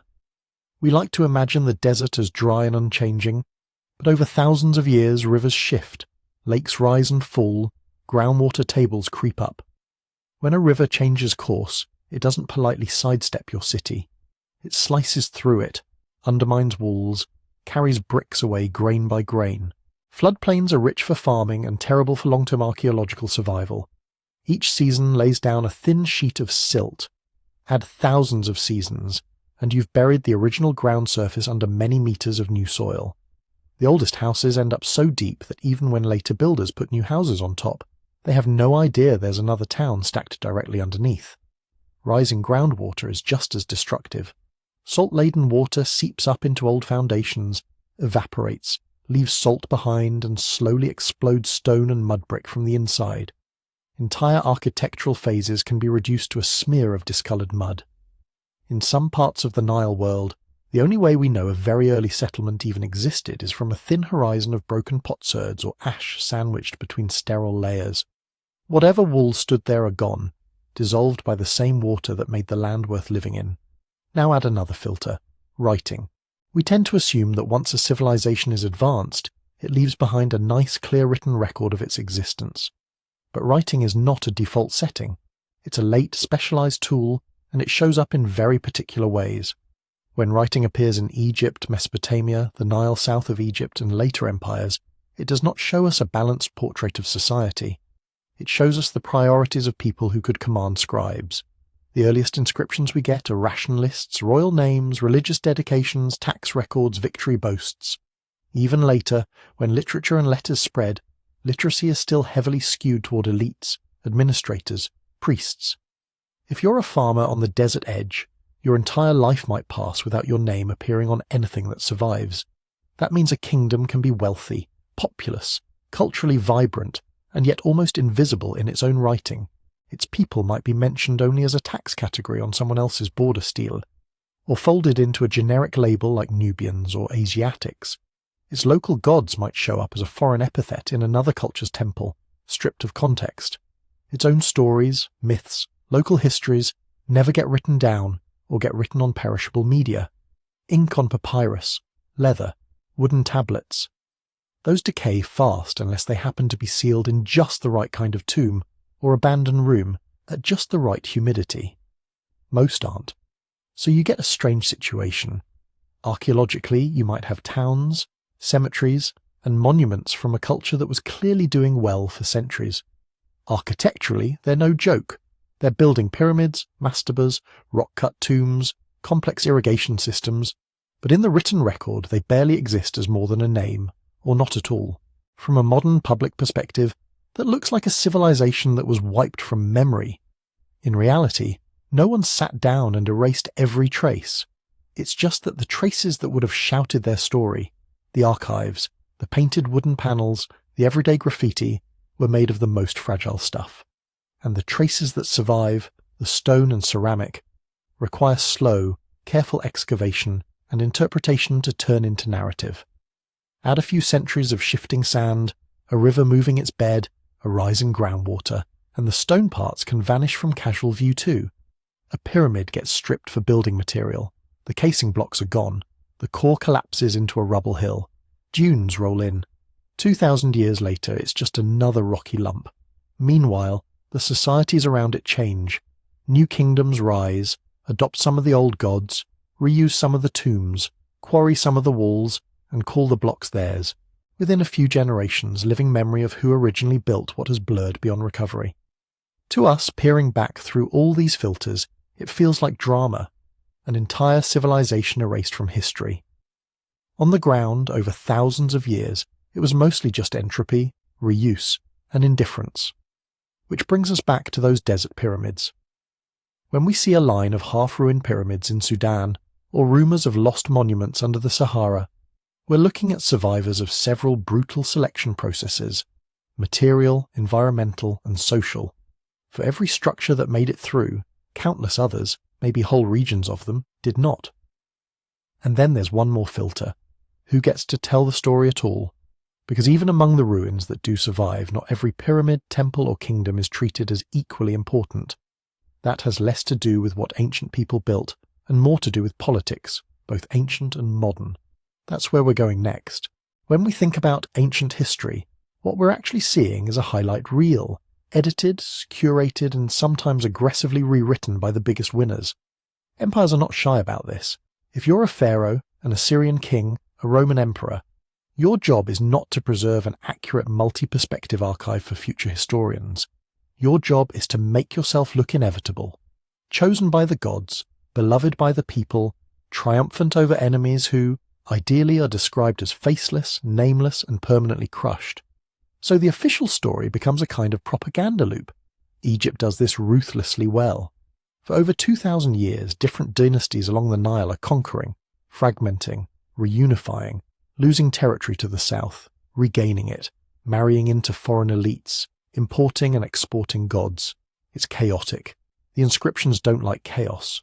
On temple walls and stelae, you mostly get order restored. Rebellions are pacified. Foreign lands are tamed. Kings who want to present themselves as new founders quietly downplay or outright ignore earlier rulers who don't fit the narrative. Sometimes they go further than that. There's a word for it in modern scholarship. Damnatio memoriae, condemnation of memory. Egyptians didn't use that Latin phrase, but they practiced the idea. You see it with pharaohs like Hatshepsut and Akhenaten, names chiselled out, faces scraped off reliefs, cartouches hammered flat, statues reinscribed with someone else's titles. That's deliberate destruction, a conscious attempt to make a person or regime vanish from the story. Rome does the same thing centuries later. Emperors whose reigns end badly get their names struck from inscriptions, their portraits recut. The message is simple. Those guys were mistakes. We, the current regime, are the real continuity. But there's another quieter way history's filtered. Selective memory. You don't have to smash every monument built by your rivals. Often it's enough to change what you pay attention to and what you copy. Egyptian scribes in the New Kingdom learn classic texts from the Old Kingdom and Middle Kingdom. That training builds a canon. Certain kings and eras are quoted, imitated, endlessly recopied on temple walls and papyri. Others are barely mentioned. Whole regions, especially to the south, can be summed up under one elastic term like Kush, even when multiple different kingdoms have risen and fallen there. From the perspective of those southern kingdoms, that's infuriatingly reductive. From the perspective of Egyptian state ideology, it's convenient. Complexity outside the core Nile Valley doesn't fit the story of a universal, centrally ordered state under the pharaoh. So the complexity just drops out. Now imagine you're one of those southern kingdoms. You might have your own monumental architecture, pyramids, stepped tombs, rock-cut sanctuaries. You might have your own writing system, your own chronicles carved on stone or painted on plaster. You might even at certain points conquer Egypt itself, as the Kushite kings of the 25th dynasty do. For a brief historical moment, the centre of gravity flips. Kings from Nubia rule from Thebes, restore temples, present themselves as heirs to the entire Nile tradition. Then later, Egyptian dynasties, and later still Greek and Roman rulers, reassert control. They take the old forms, the old sacred sites, and carefully emphasize their own legitimacy, their own names on temple gates, their victories, their gods. In that process, previous narratives get compressed or sidelined. A whole era where power ran from south to north can be reduced in later texts to an awkward interlude before normal service resumed. That's not just about ego, it's political technology. Control the story of the past, and you help control obedience in the present. If people believe your dynasty is the natural, eternal heir of the gods, they're more likely to pay taxes and send troops. If they start thinking, actually, 5 different peoples have legitimately ruled this valley, loyalty becomes more negotiable. So ancient imperial narratives act like a funnel. Messy, multi-centered reality goes in at the top, and a simplified, king-centered storyline comes out at the bottom. Then time adds another layer of damage. Deliberate destruction, faces chipped away, cartouches erased, temples burned, is dramatic, but numerically quiet neglect is much more powerful. A pyramid complex that stops being maintained starts losing blocks. Trees grow in the cracks. Later farmers quarry the casing stones. A new road cuts through an old cemetery. Vandals break statues not because of ideology, but because a 1,500-year-old statue is just a convenient source of dressed stone. No manifesto, no decree, just cumulative indifference. By the time medieval travellers, and much later European explorers, move through these landscapes, what they see is already a palimpsest. Layers written over layers, some scraped away, most faded. And then another filter kicks in. Objects start leaving their homes. From the 18th and 19th centuries onward, there's a frenzy of collecting. Pyramids, tombs, temples, from Egypt down through Nubia and into Sudan, become sources for museums, private cabinets, drawing rooms. Reliefs are sawn out of walls, inscriptions are cut up, statues are hauled hundreds or thousands of miles away. In one sense, that movement preserves things. A stela in a dry, stable museum basement is safer than one sitting under a collapsing village wall.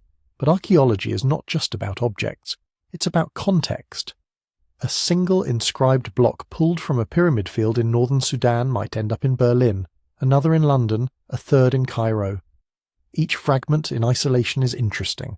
Together in the ground, they might have formed a sequence around a chapel door, naming a king, his parents, his building projects, maybe even the local gods. Once they're separated, the sentences are cut in half. The story becomes harder to reconstruct, sometimes impossible. Looting has the same effect, but faster and less documented. Illegal digging strips graves for gold, beads, saleable statues. Pottery is smashed or discarded.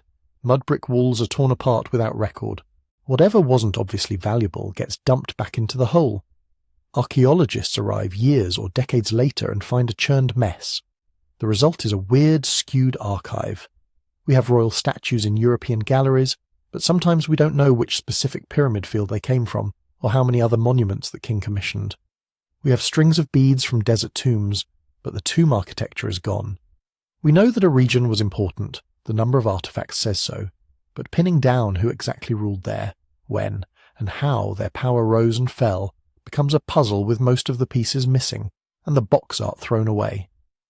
Then layer on top of all that the politics of modern scholarship. For a long time, the story of ancient civilization was written mainly by European and North American academics, working in a colonial or post-colonial framework. Funding, access, prestige. These flowed towards certain places and narratives, Egypt, with its monumental stone pyramids near a major modern city, became the superstar. Mesopotamia, with its biblical associations, drew massive interest. The Nile south of Aswan, modern Sudan and beyond, was often treated as a peripheral zone.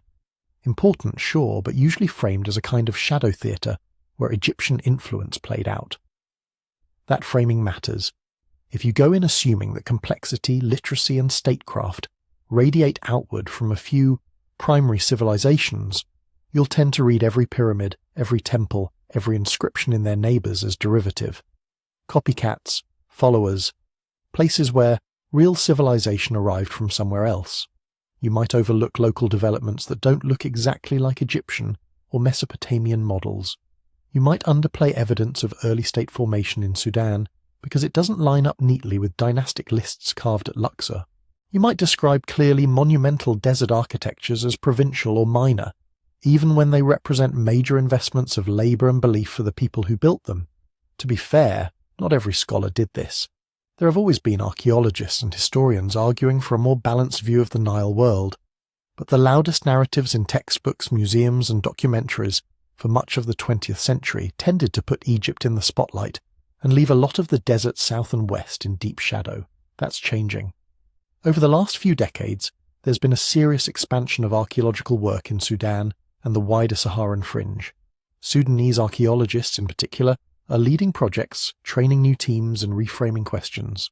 Instead of asking, how Egyptian is this site, they're asking, what was this society doing on its own terms?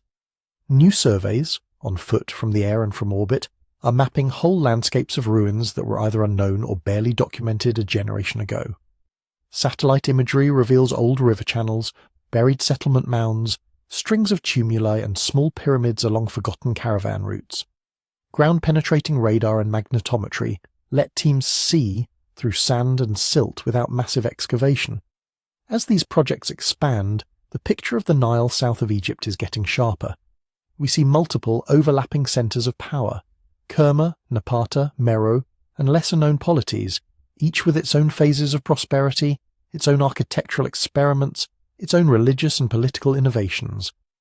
We see that pyramid building in Sudan isn't just a late imitation of Egypt, but a long evolving tradition with local styles, local rituals and deep roots. We're also starting to slot scattered objects back into their stories. That fragmentary inscription in a European museum. A new survey might find the rest of the text still weathering on a block in a Sudanese pyramid field. A royal name that used to be known only from Egypt might turn out to belong to a dynasty centred hundreds of kilometres to the south. Genetic and isotopic studies on ancient burials are revealing patterns of migration, marriage, and trade that cross political borders in ways ancient royal inscriptions barely hint at. In other words, the historical spotlight is moving. Egypt is still important. Rome is still important. They built big, wrote a lot, and shouted about themselves loudly enough that their echoes reached us easily. But the more we look, the clearer it becomes that they were not the only players on the stage. The deserts between and beyond them, the ones with those half-buried, half-forgotten pyramids, were full of societies that were not just passive recipients of civilization, but active makers of their own. We just didn't hear their voices clearly because of who held the microphone. Now, with new tools, new perspectives, and people from those regions leading the work, more of that missing chorus is starting to come through. And that brings us to a natural question. If we're only now beginning to understand places as big and monument-rich as Nubia and Sudan, what else might still be hiding out there in the desert? For a long time, the pyramid deserts were almost a rumour. You get scattered mentions in travelogues, sketches in the margins of military reports, the occasional crate of artefacts turning up in a European port with a label that just says Nubia or Sudan. But no one was really listening. Early European travellers sailing up the Nile in the 18th and 19th centuries sometimes caught sight of them first. Small, steep pyramids clustered on low hills above the river or way out on the horizon of the desert. They wrote letters home about ruins like Egypt's, but smaller, or tossed a line into their journals about barbarian pyramids without bothering to climb up and look closely. The framing was already doing damage. If the only vocabulary you have for a pyramid is Egypt, then anything that isn't Giza-sized, Giza-shaped and Giza-famous automatically feels like a knockoff. Then came the first systematic expeditions. In the early 1800s, figures like Frederick Caillot and Giuseppe Ferlini started moving through what's now Sudan. Cailio drew plans and elevations. Ferlini blew the tops off multiple pyramids at Meroe with explosives, convinced that treasure must be hidden inside the apex. He did find gold. He also destroyed huge amounts of information. Still, for the first time, European maps begin to fill with labels like Meroe, Naga, Gebel Barkal. The number of pyramid sites jumps from a few curious hills to dozens. Travellers sketch pyramid fields around Napata and Meroe, note cemeteries sprinkled with small, sharp-sided tombs stretching along the Nile for miles. By the late 19th and early 20th centuries, archaeology professionalizes. Teams from Germany, Britain, and eventually the United States join Egyptian and Sudanese scholars in recording what's there. They count. At Meroe alone, there are roughly 200 pyramids in multiple cemeteries. Add the pyramids at El Kuru, Nuri, Jebel Barkal, and other sites, and you're looking at hundreds of royal and elite pyramids between Aswan and Khartoum. Beyond the Nile, surveys start plotting chains of tumuli and small pyramidal tombs along caravan routes pointing west into the desert. But there are limits. Early archaeologists work on foot, from the river, in narrow strips of territory they can reach with boats, camels, and a few weeks of funding. A pyramid field a mile away from a known site might get missed simply because nobody had the time, or the inclination, to walk over the next ridge. Then, in the 20th century, we literally change perspective. First with airplanes, military pilots and survey photographers flying over North Africa during the First and Second World Wars bring back images of the desert that no caravan traveller could ever see. In those grainy black and white photos, archaeologists notice patterns, faint rectangles indicating buried enclosures, lines of dark dots that turn out to be tombs, isolated points of shadow that mark small pyramids or mastabas. Aerial archaeology is born. Later, in the 1960s and 70s, the construction of the Aswan High Dam forces a frantic rescue campaign as whole stretches of the Nile Valley in Egypt and Sudan are flooded.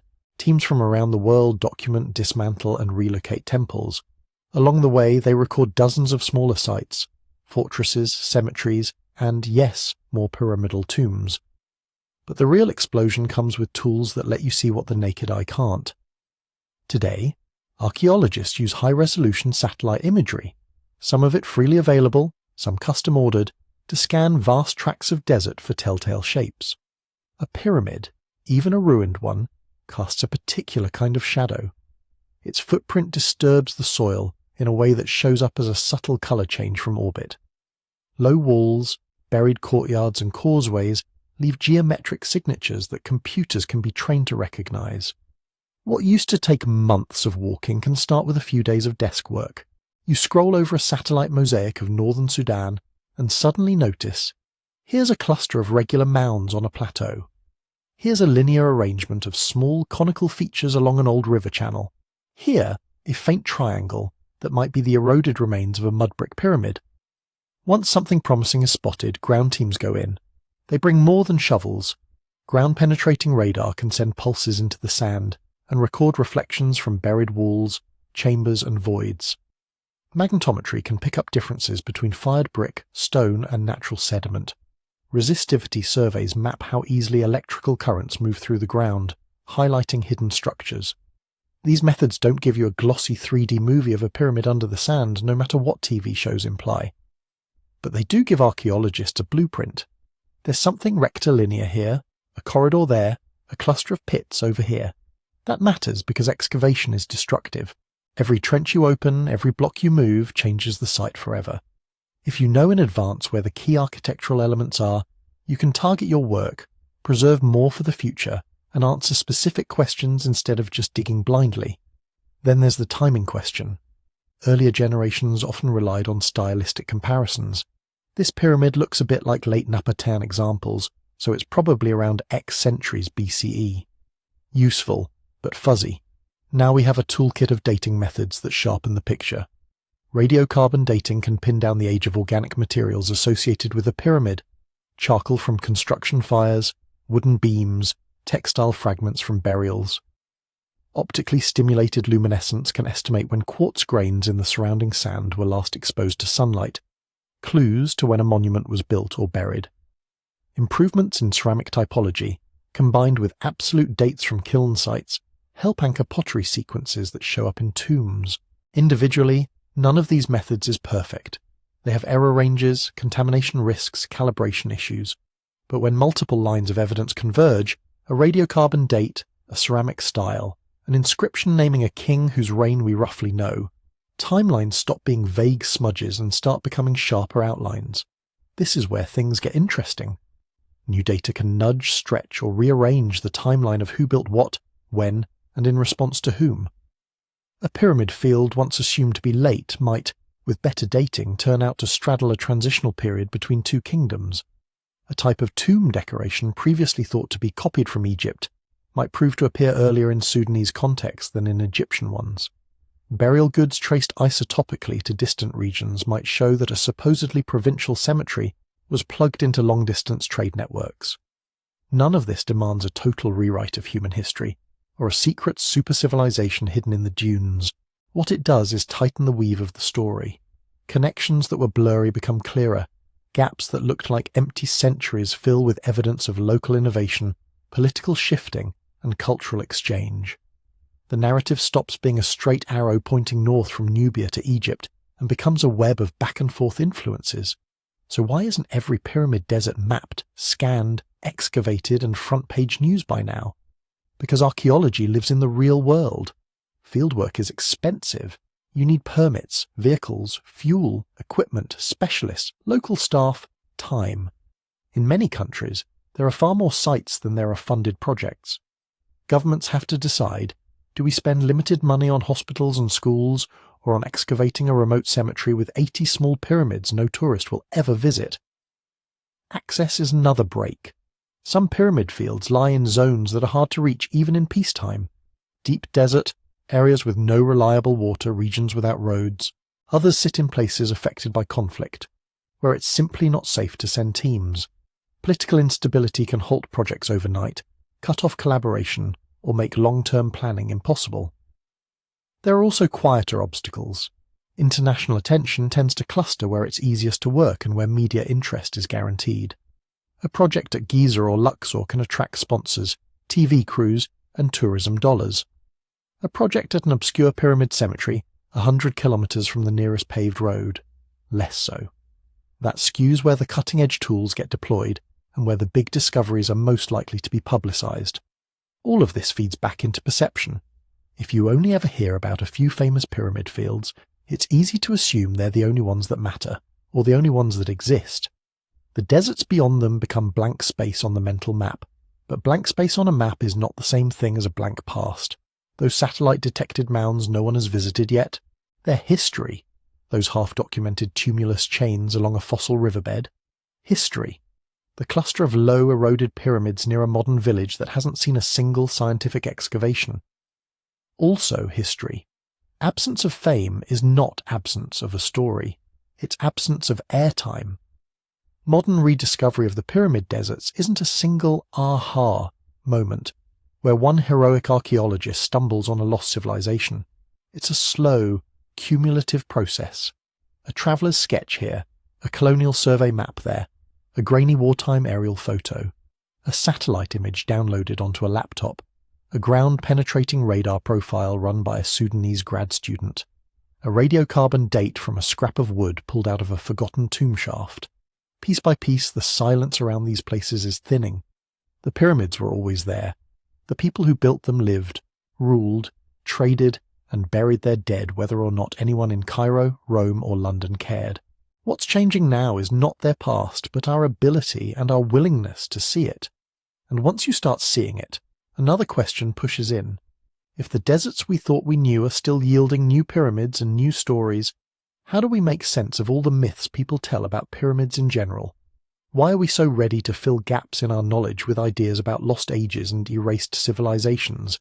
Because in some ways the myth is doing us a favour. It takes a world that is actually messy, crowded and weirdly contingent and swaps it out for something clean.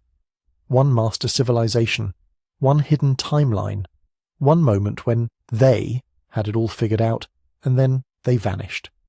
That story is incredibly efficient.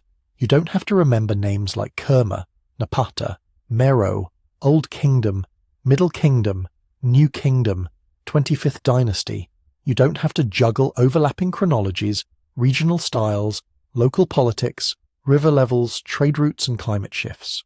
You just say, before Egypt there was a super civilization. It built all the pyramids. Then it was erased.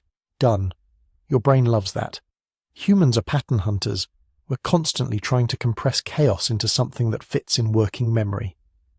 Many cultures, over thousands of years, influencing each other unevenly, sometimes copying, sometimes competing, sometimes forgetting, is accurate, but it's also cognitive heavy lifting. An advanced lost civilization that got wiped out is one neat compression, and if that civilization is super advanced, laser tools, anti-gravity, star maps, that adds another attraction. It flips the emotional script. Instead of feeling small in the face of deep time, you get to feel like an insider. You know the secret truth. You're smarter than the dusty scholars with their boring dates and potsherds. You see the pattern they're too blinkered to notice. That feeling is addictive. Now put that impulse into an environment that is actively selecting for the most striking, simplest possible version of any story. Algorithms on YouTube, TikTok, Instagram and every other platform are not neutral librarians. They are sorting machines that reward whatever keeps eyes on the screen.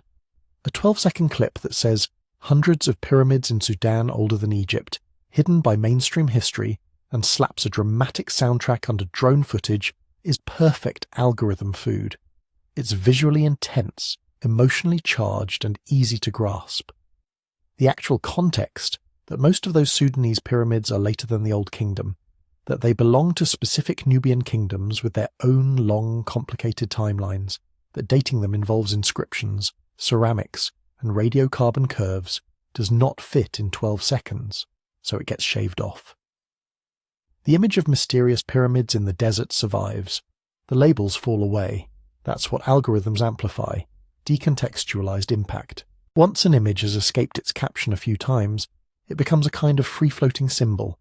Someone grabs a photo of the pyramids at Miro and says, "Pre-Egyptian pyramids no one talks about." Another creator sees that, assumes the caption is true, and repeats it. A third person stitches the clip with a line about evidence of global cataclysm 12,000 years ago.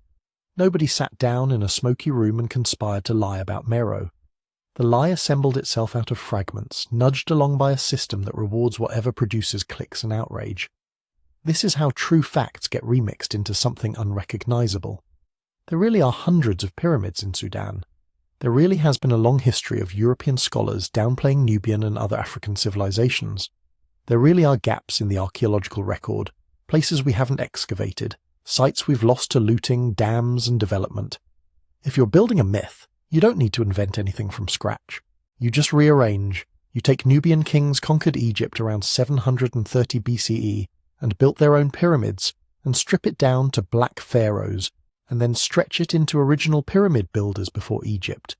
You take Saharan climate was different 6,000 years ago, and inflate it into lush prehistoric metropolises with skyscraper-sized pyramids. You take some ancient sites are poorly documented, and twist it into they're hiding the truth. Each layer is one step further from the evidence, but one step closer to emotional satisfaction. So what do you do with that as a viewer, without turning off your sense of wonder? You don't need a PhD, you need a few simple habits. First, always ask, who's talking and how do they know? If someone claims this pyramid is 20,000 years old, do they cite a published excavation, a radiocarbon date, an inscription? Or is it just some researchers say over moody music? Second, separate could from did. It's fine to say this region could hold earlier monuments we haven't found yet. That's an honest statement about uncertainty. It's very different from, there were definitely advanced cities here 50,000 years ago, with zero physical evidence. When you hear words like must have, obviously, or they don't want you to know, your skepticism dial should tick up a notch. Third, check the timeline against at least one boring source. Even just Googling the site name, Meroe, El Kuru, Nuri, and clicking on an academic project page, a museum summary, or a National Antiquities Service can anchor you. You don't have to memorize dates. Just note, are we talking about 700 BCE, 2500 BCE, or 10,000 BCE? That alone filters out a lot of fantasy. Fourth, watch for moving goalposts. If every time a claim is challenged, the story shifts from physical evidence exists to they destroyed it, to it was made of materials that don't preserve, to it was spiritual energy anyway, that's not investigation. That's unfalsifiable storytelling. None of this means you have to stop being excited by the unknown. There are still huge mysteries in the desert, entire stretches of fossil river valleys, half-eroded mounds, and buried structures that have never seen a trowel. We genuinely don't know the full sequence of how monument building spread, changed, and cross-pollinated between different Nile and Saharan societies. It's absolutely fair to say, the story we tell about pyramids now is probably incomplete. New surveys, new excavations, and new dating methods will change it. The key difference is whether you treat that open space as an invitation to investigate, or as a blank check for any story that feels good. Curiosity rooted in evidence doesn't make the past smaller. It makes it stranger and more interesting. It gives Sudanese pyramids back their real builders instead of folding them into somebody else's myth. It lets multiple civilizations share the stage instead of cramming them into one lost golden age. And once you start seeing that layered reality, another question emerges. If there wasn't one single erased super civilization, then what exactly were all these desert kingdoms doing, century after century, with their own pyramids, their own gods, their own empires? To answer that, we have to step back from the myth and look again at the pattern that's been forming in the dunes all along. So let's lay the cards on the table. When you strip away the clickbait, the conspiracies, and the wishful thinking, what's left is not a ruined master civilization that built everything and vanished. What's left is messier, and in a way, more impressive. Over thousands of years, multiple African societies looked at their dead and decided they were worth building for. Not just a stone over a grave, monuments, tombs that were meant to last. Some of those monuments were pyramids. You have Egypt in the north, starting with mastabas and step pyramids in the 3rd millennium BCE, experimenting with shape, scale, and engineering until they hit that iconic smooth-sided form at Giza. You have Kush to the south, in what is now Sudan, starting much later, around the 8th century BCE, adapting and transforming the pyramid idea into something distinct. Steeper angles, smaller bases, different burial chambers, different rituals. Not copies, not prototypes, their own thing. You have earlier tumuli and royal mounds in Nubia and the central Sahara, centuries and millennia before Kushite pyramids, where elites were buried under big earth and stone structures, sometimes with ring walls or little chapels. Monumental, but not yet pyramids in the geometric sense. Layer those together, and the picture that emerges is not Egypt first, everyone else imitating forever, and not lost global builders did everything. It's a long, uneven conversation across rivers and deserts, where different African societies keep reinventing what it means to mark a powerful death. So what can we say clearly about the Kushite pyramids themselves? We can say they are real, numerous, and historically recent compared to Old Kingdom Egypt. The bulk of the pyramids at sites like El Kuru, Nuri, and Mirho date from roughly the 8th century BCE to the 3rd century CE. That's over 2,000 years after the Great Pyramid was built. We know this not because some committee of mainstream historians voted on it, but because of hard, annoying evidence, hieroglyphic and Meroitic inscriptions with king lists and dates, objects that match well-dated Egyptian and Mediterranean trade goods, radiocarbon samples from organic material in and around the tombs. We can see specific Kushite kings we also know from Egyptian records, Pianki, Taharqa, Tanwetamani, entombed under their own pyramids in Sudan after they had ruled as pharaohs in Egypt. Their pyramids are not mysterious outliers. They sit squarely inside a timeline that crosses the border between what we now call Egypt and what we now call Sudan. We can say that many of these pyramids are later than, not earlier than, the classic Egyptian examples. When a short video tells you these Sudanese pyramids are 10,000 years old, you're being asked to throw away every line of archaeological dating so far and believe nothing in particular. We can say they were built by black African kings and queens whose power was based on control of trade routes, gold, iron production, and agriculture along the Middle Nile. They were plugged into Mediterranean and Red Sea networks. They minted their own coins, they carved their own scripts. They were not mysterious primitives copying something they didn't understand. We can also say what probably isn't true. It is vanishingly unlikely that the Kushite pyramids, as we see them today, are the surviving tips of structures built 20,000 or 50,000 years ago, by some earlier, erased civilization. Stone does not keep secrets that well. If something that huge had stood through dozens of ice ages, we would see different kinds of weathering, different surrounding deposits, different layers of occupation around them. It is extremely unlikely that there was one single, global pyramid-building culture radiating out from the Sahara tens of thousands of years ago. The similarities between pyramids in Egypt, Sudan, Mesoamerica, and elsewhere are well explained by convergent architecture. If you want to stack heavy materials high without advanced tension structures, a tapered form is obvious. People in different places solve the same physics problem the same way. But saying those timelines don't hold up is not the same as saying there was no erasure. There was. It just looked different. For centuries, European scholars framed Nile history with Egypt at the centre and Nubia, Kush, and everything farther south as peripheral, derivative, or barbarian. Excavations in Sudan were fewer. Funding was thinner. Museums prioritised the big limestone celebrity tombs over the smaller sandstone ones in the south. Modern political borders didn't help. Wars, instability, and underfunded antiquities services meant that thousands of Sudanese sites were mapped roughly, if at all. Dams and reservoirs flooded whole valleys. Looters tore into mounds long before archaeologists could get there. Archaeology itself has a built-in bias. Stone preserves better than mud brick. Royal tombs preserve better than farmers' villages. Places near major roads get surveyed first. What survives is not a fair sample of what once existed. It's whatever got lucky. That's the real erasure.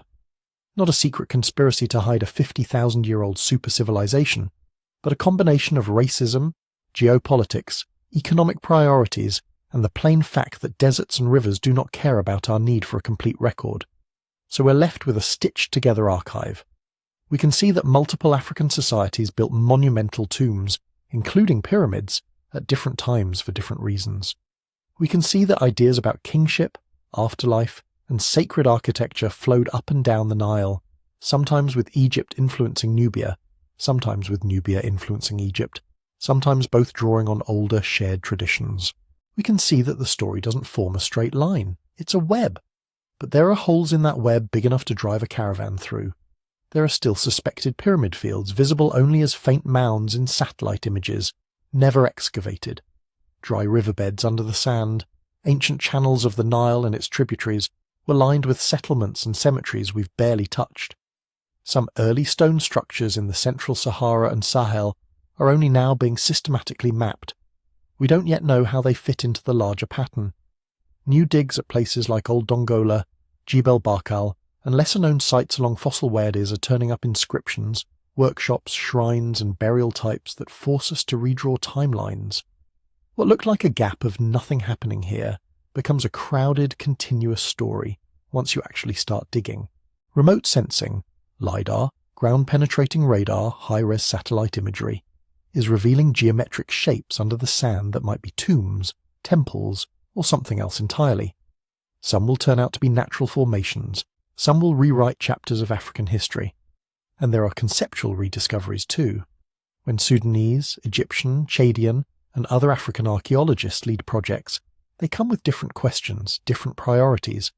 They're more likely to ask about everyday life, local memory, oral tradition.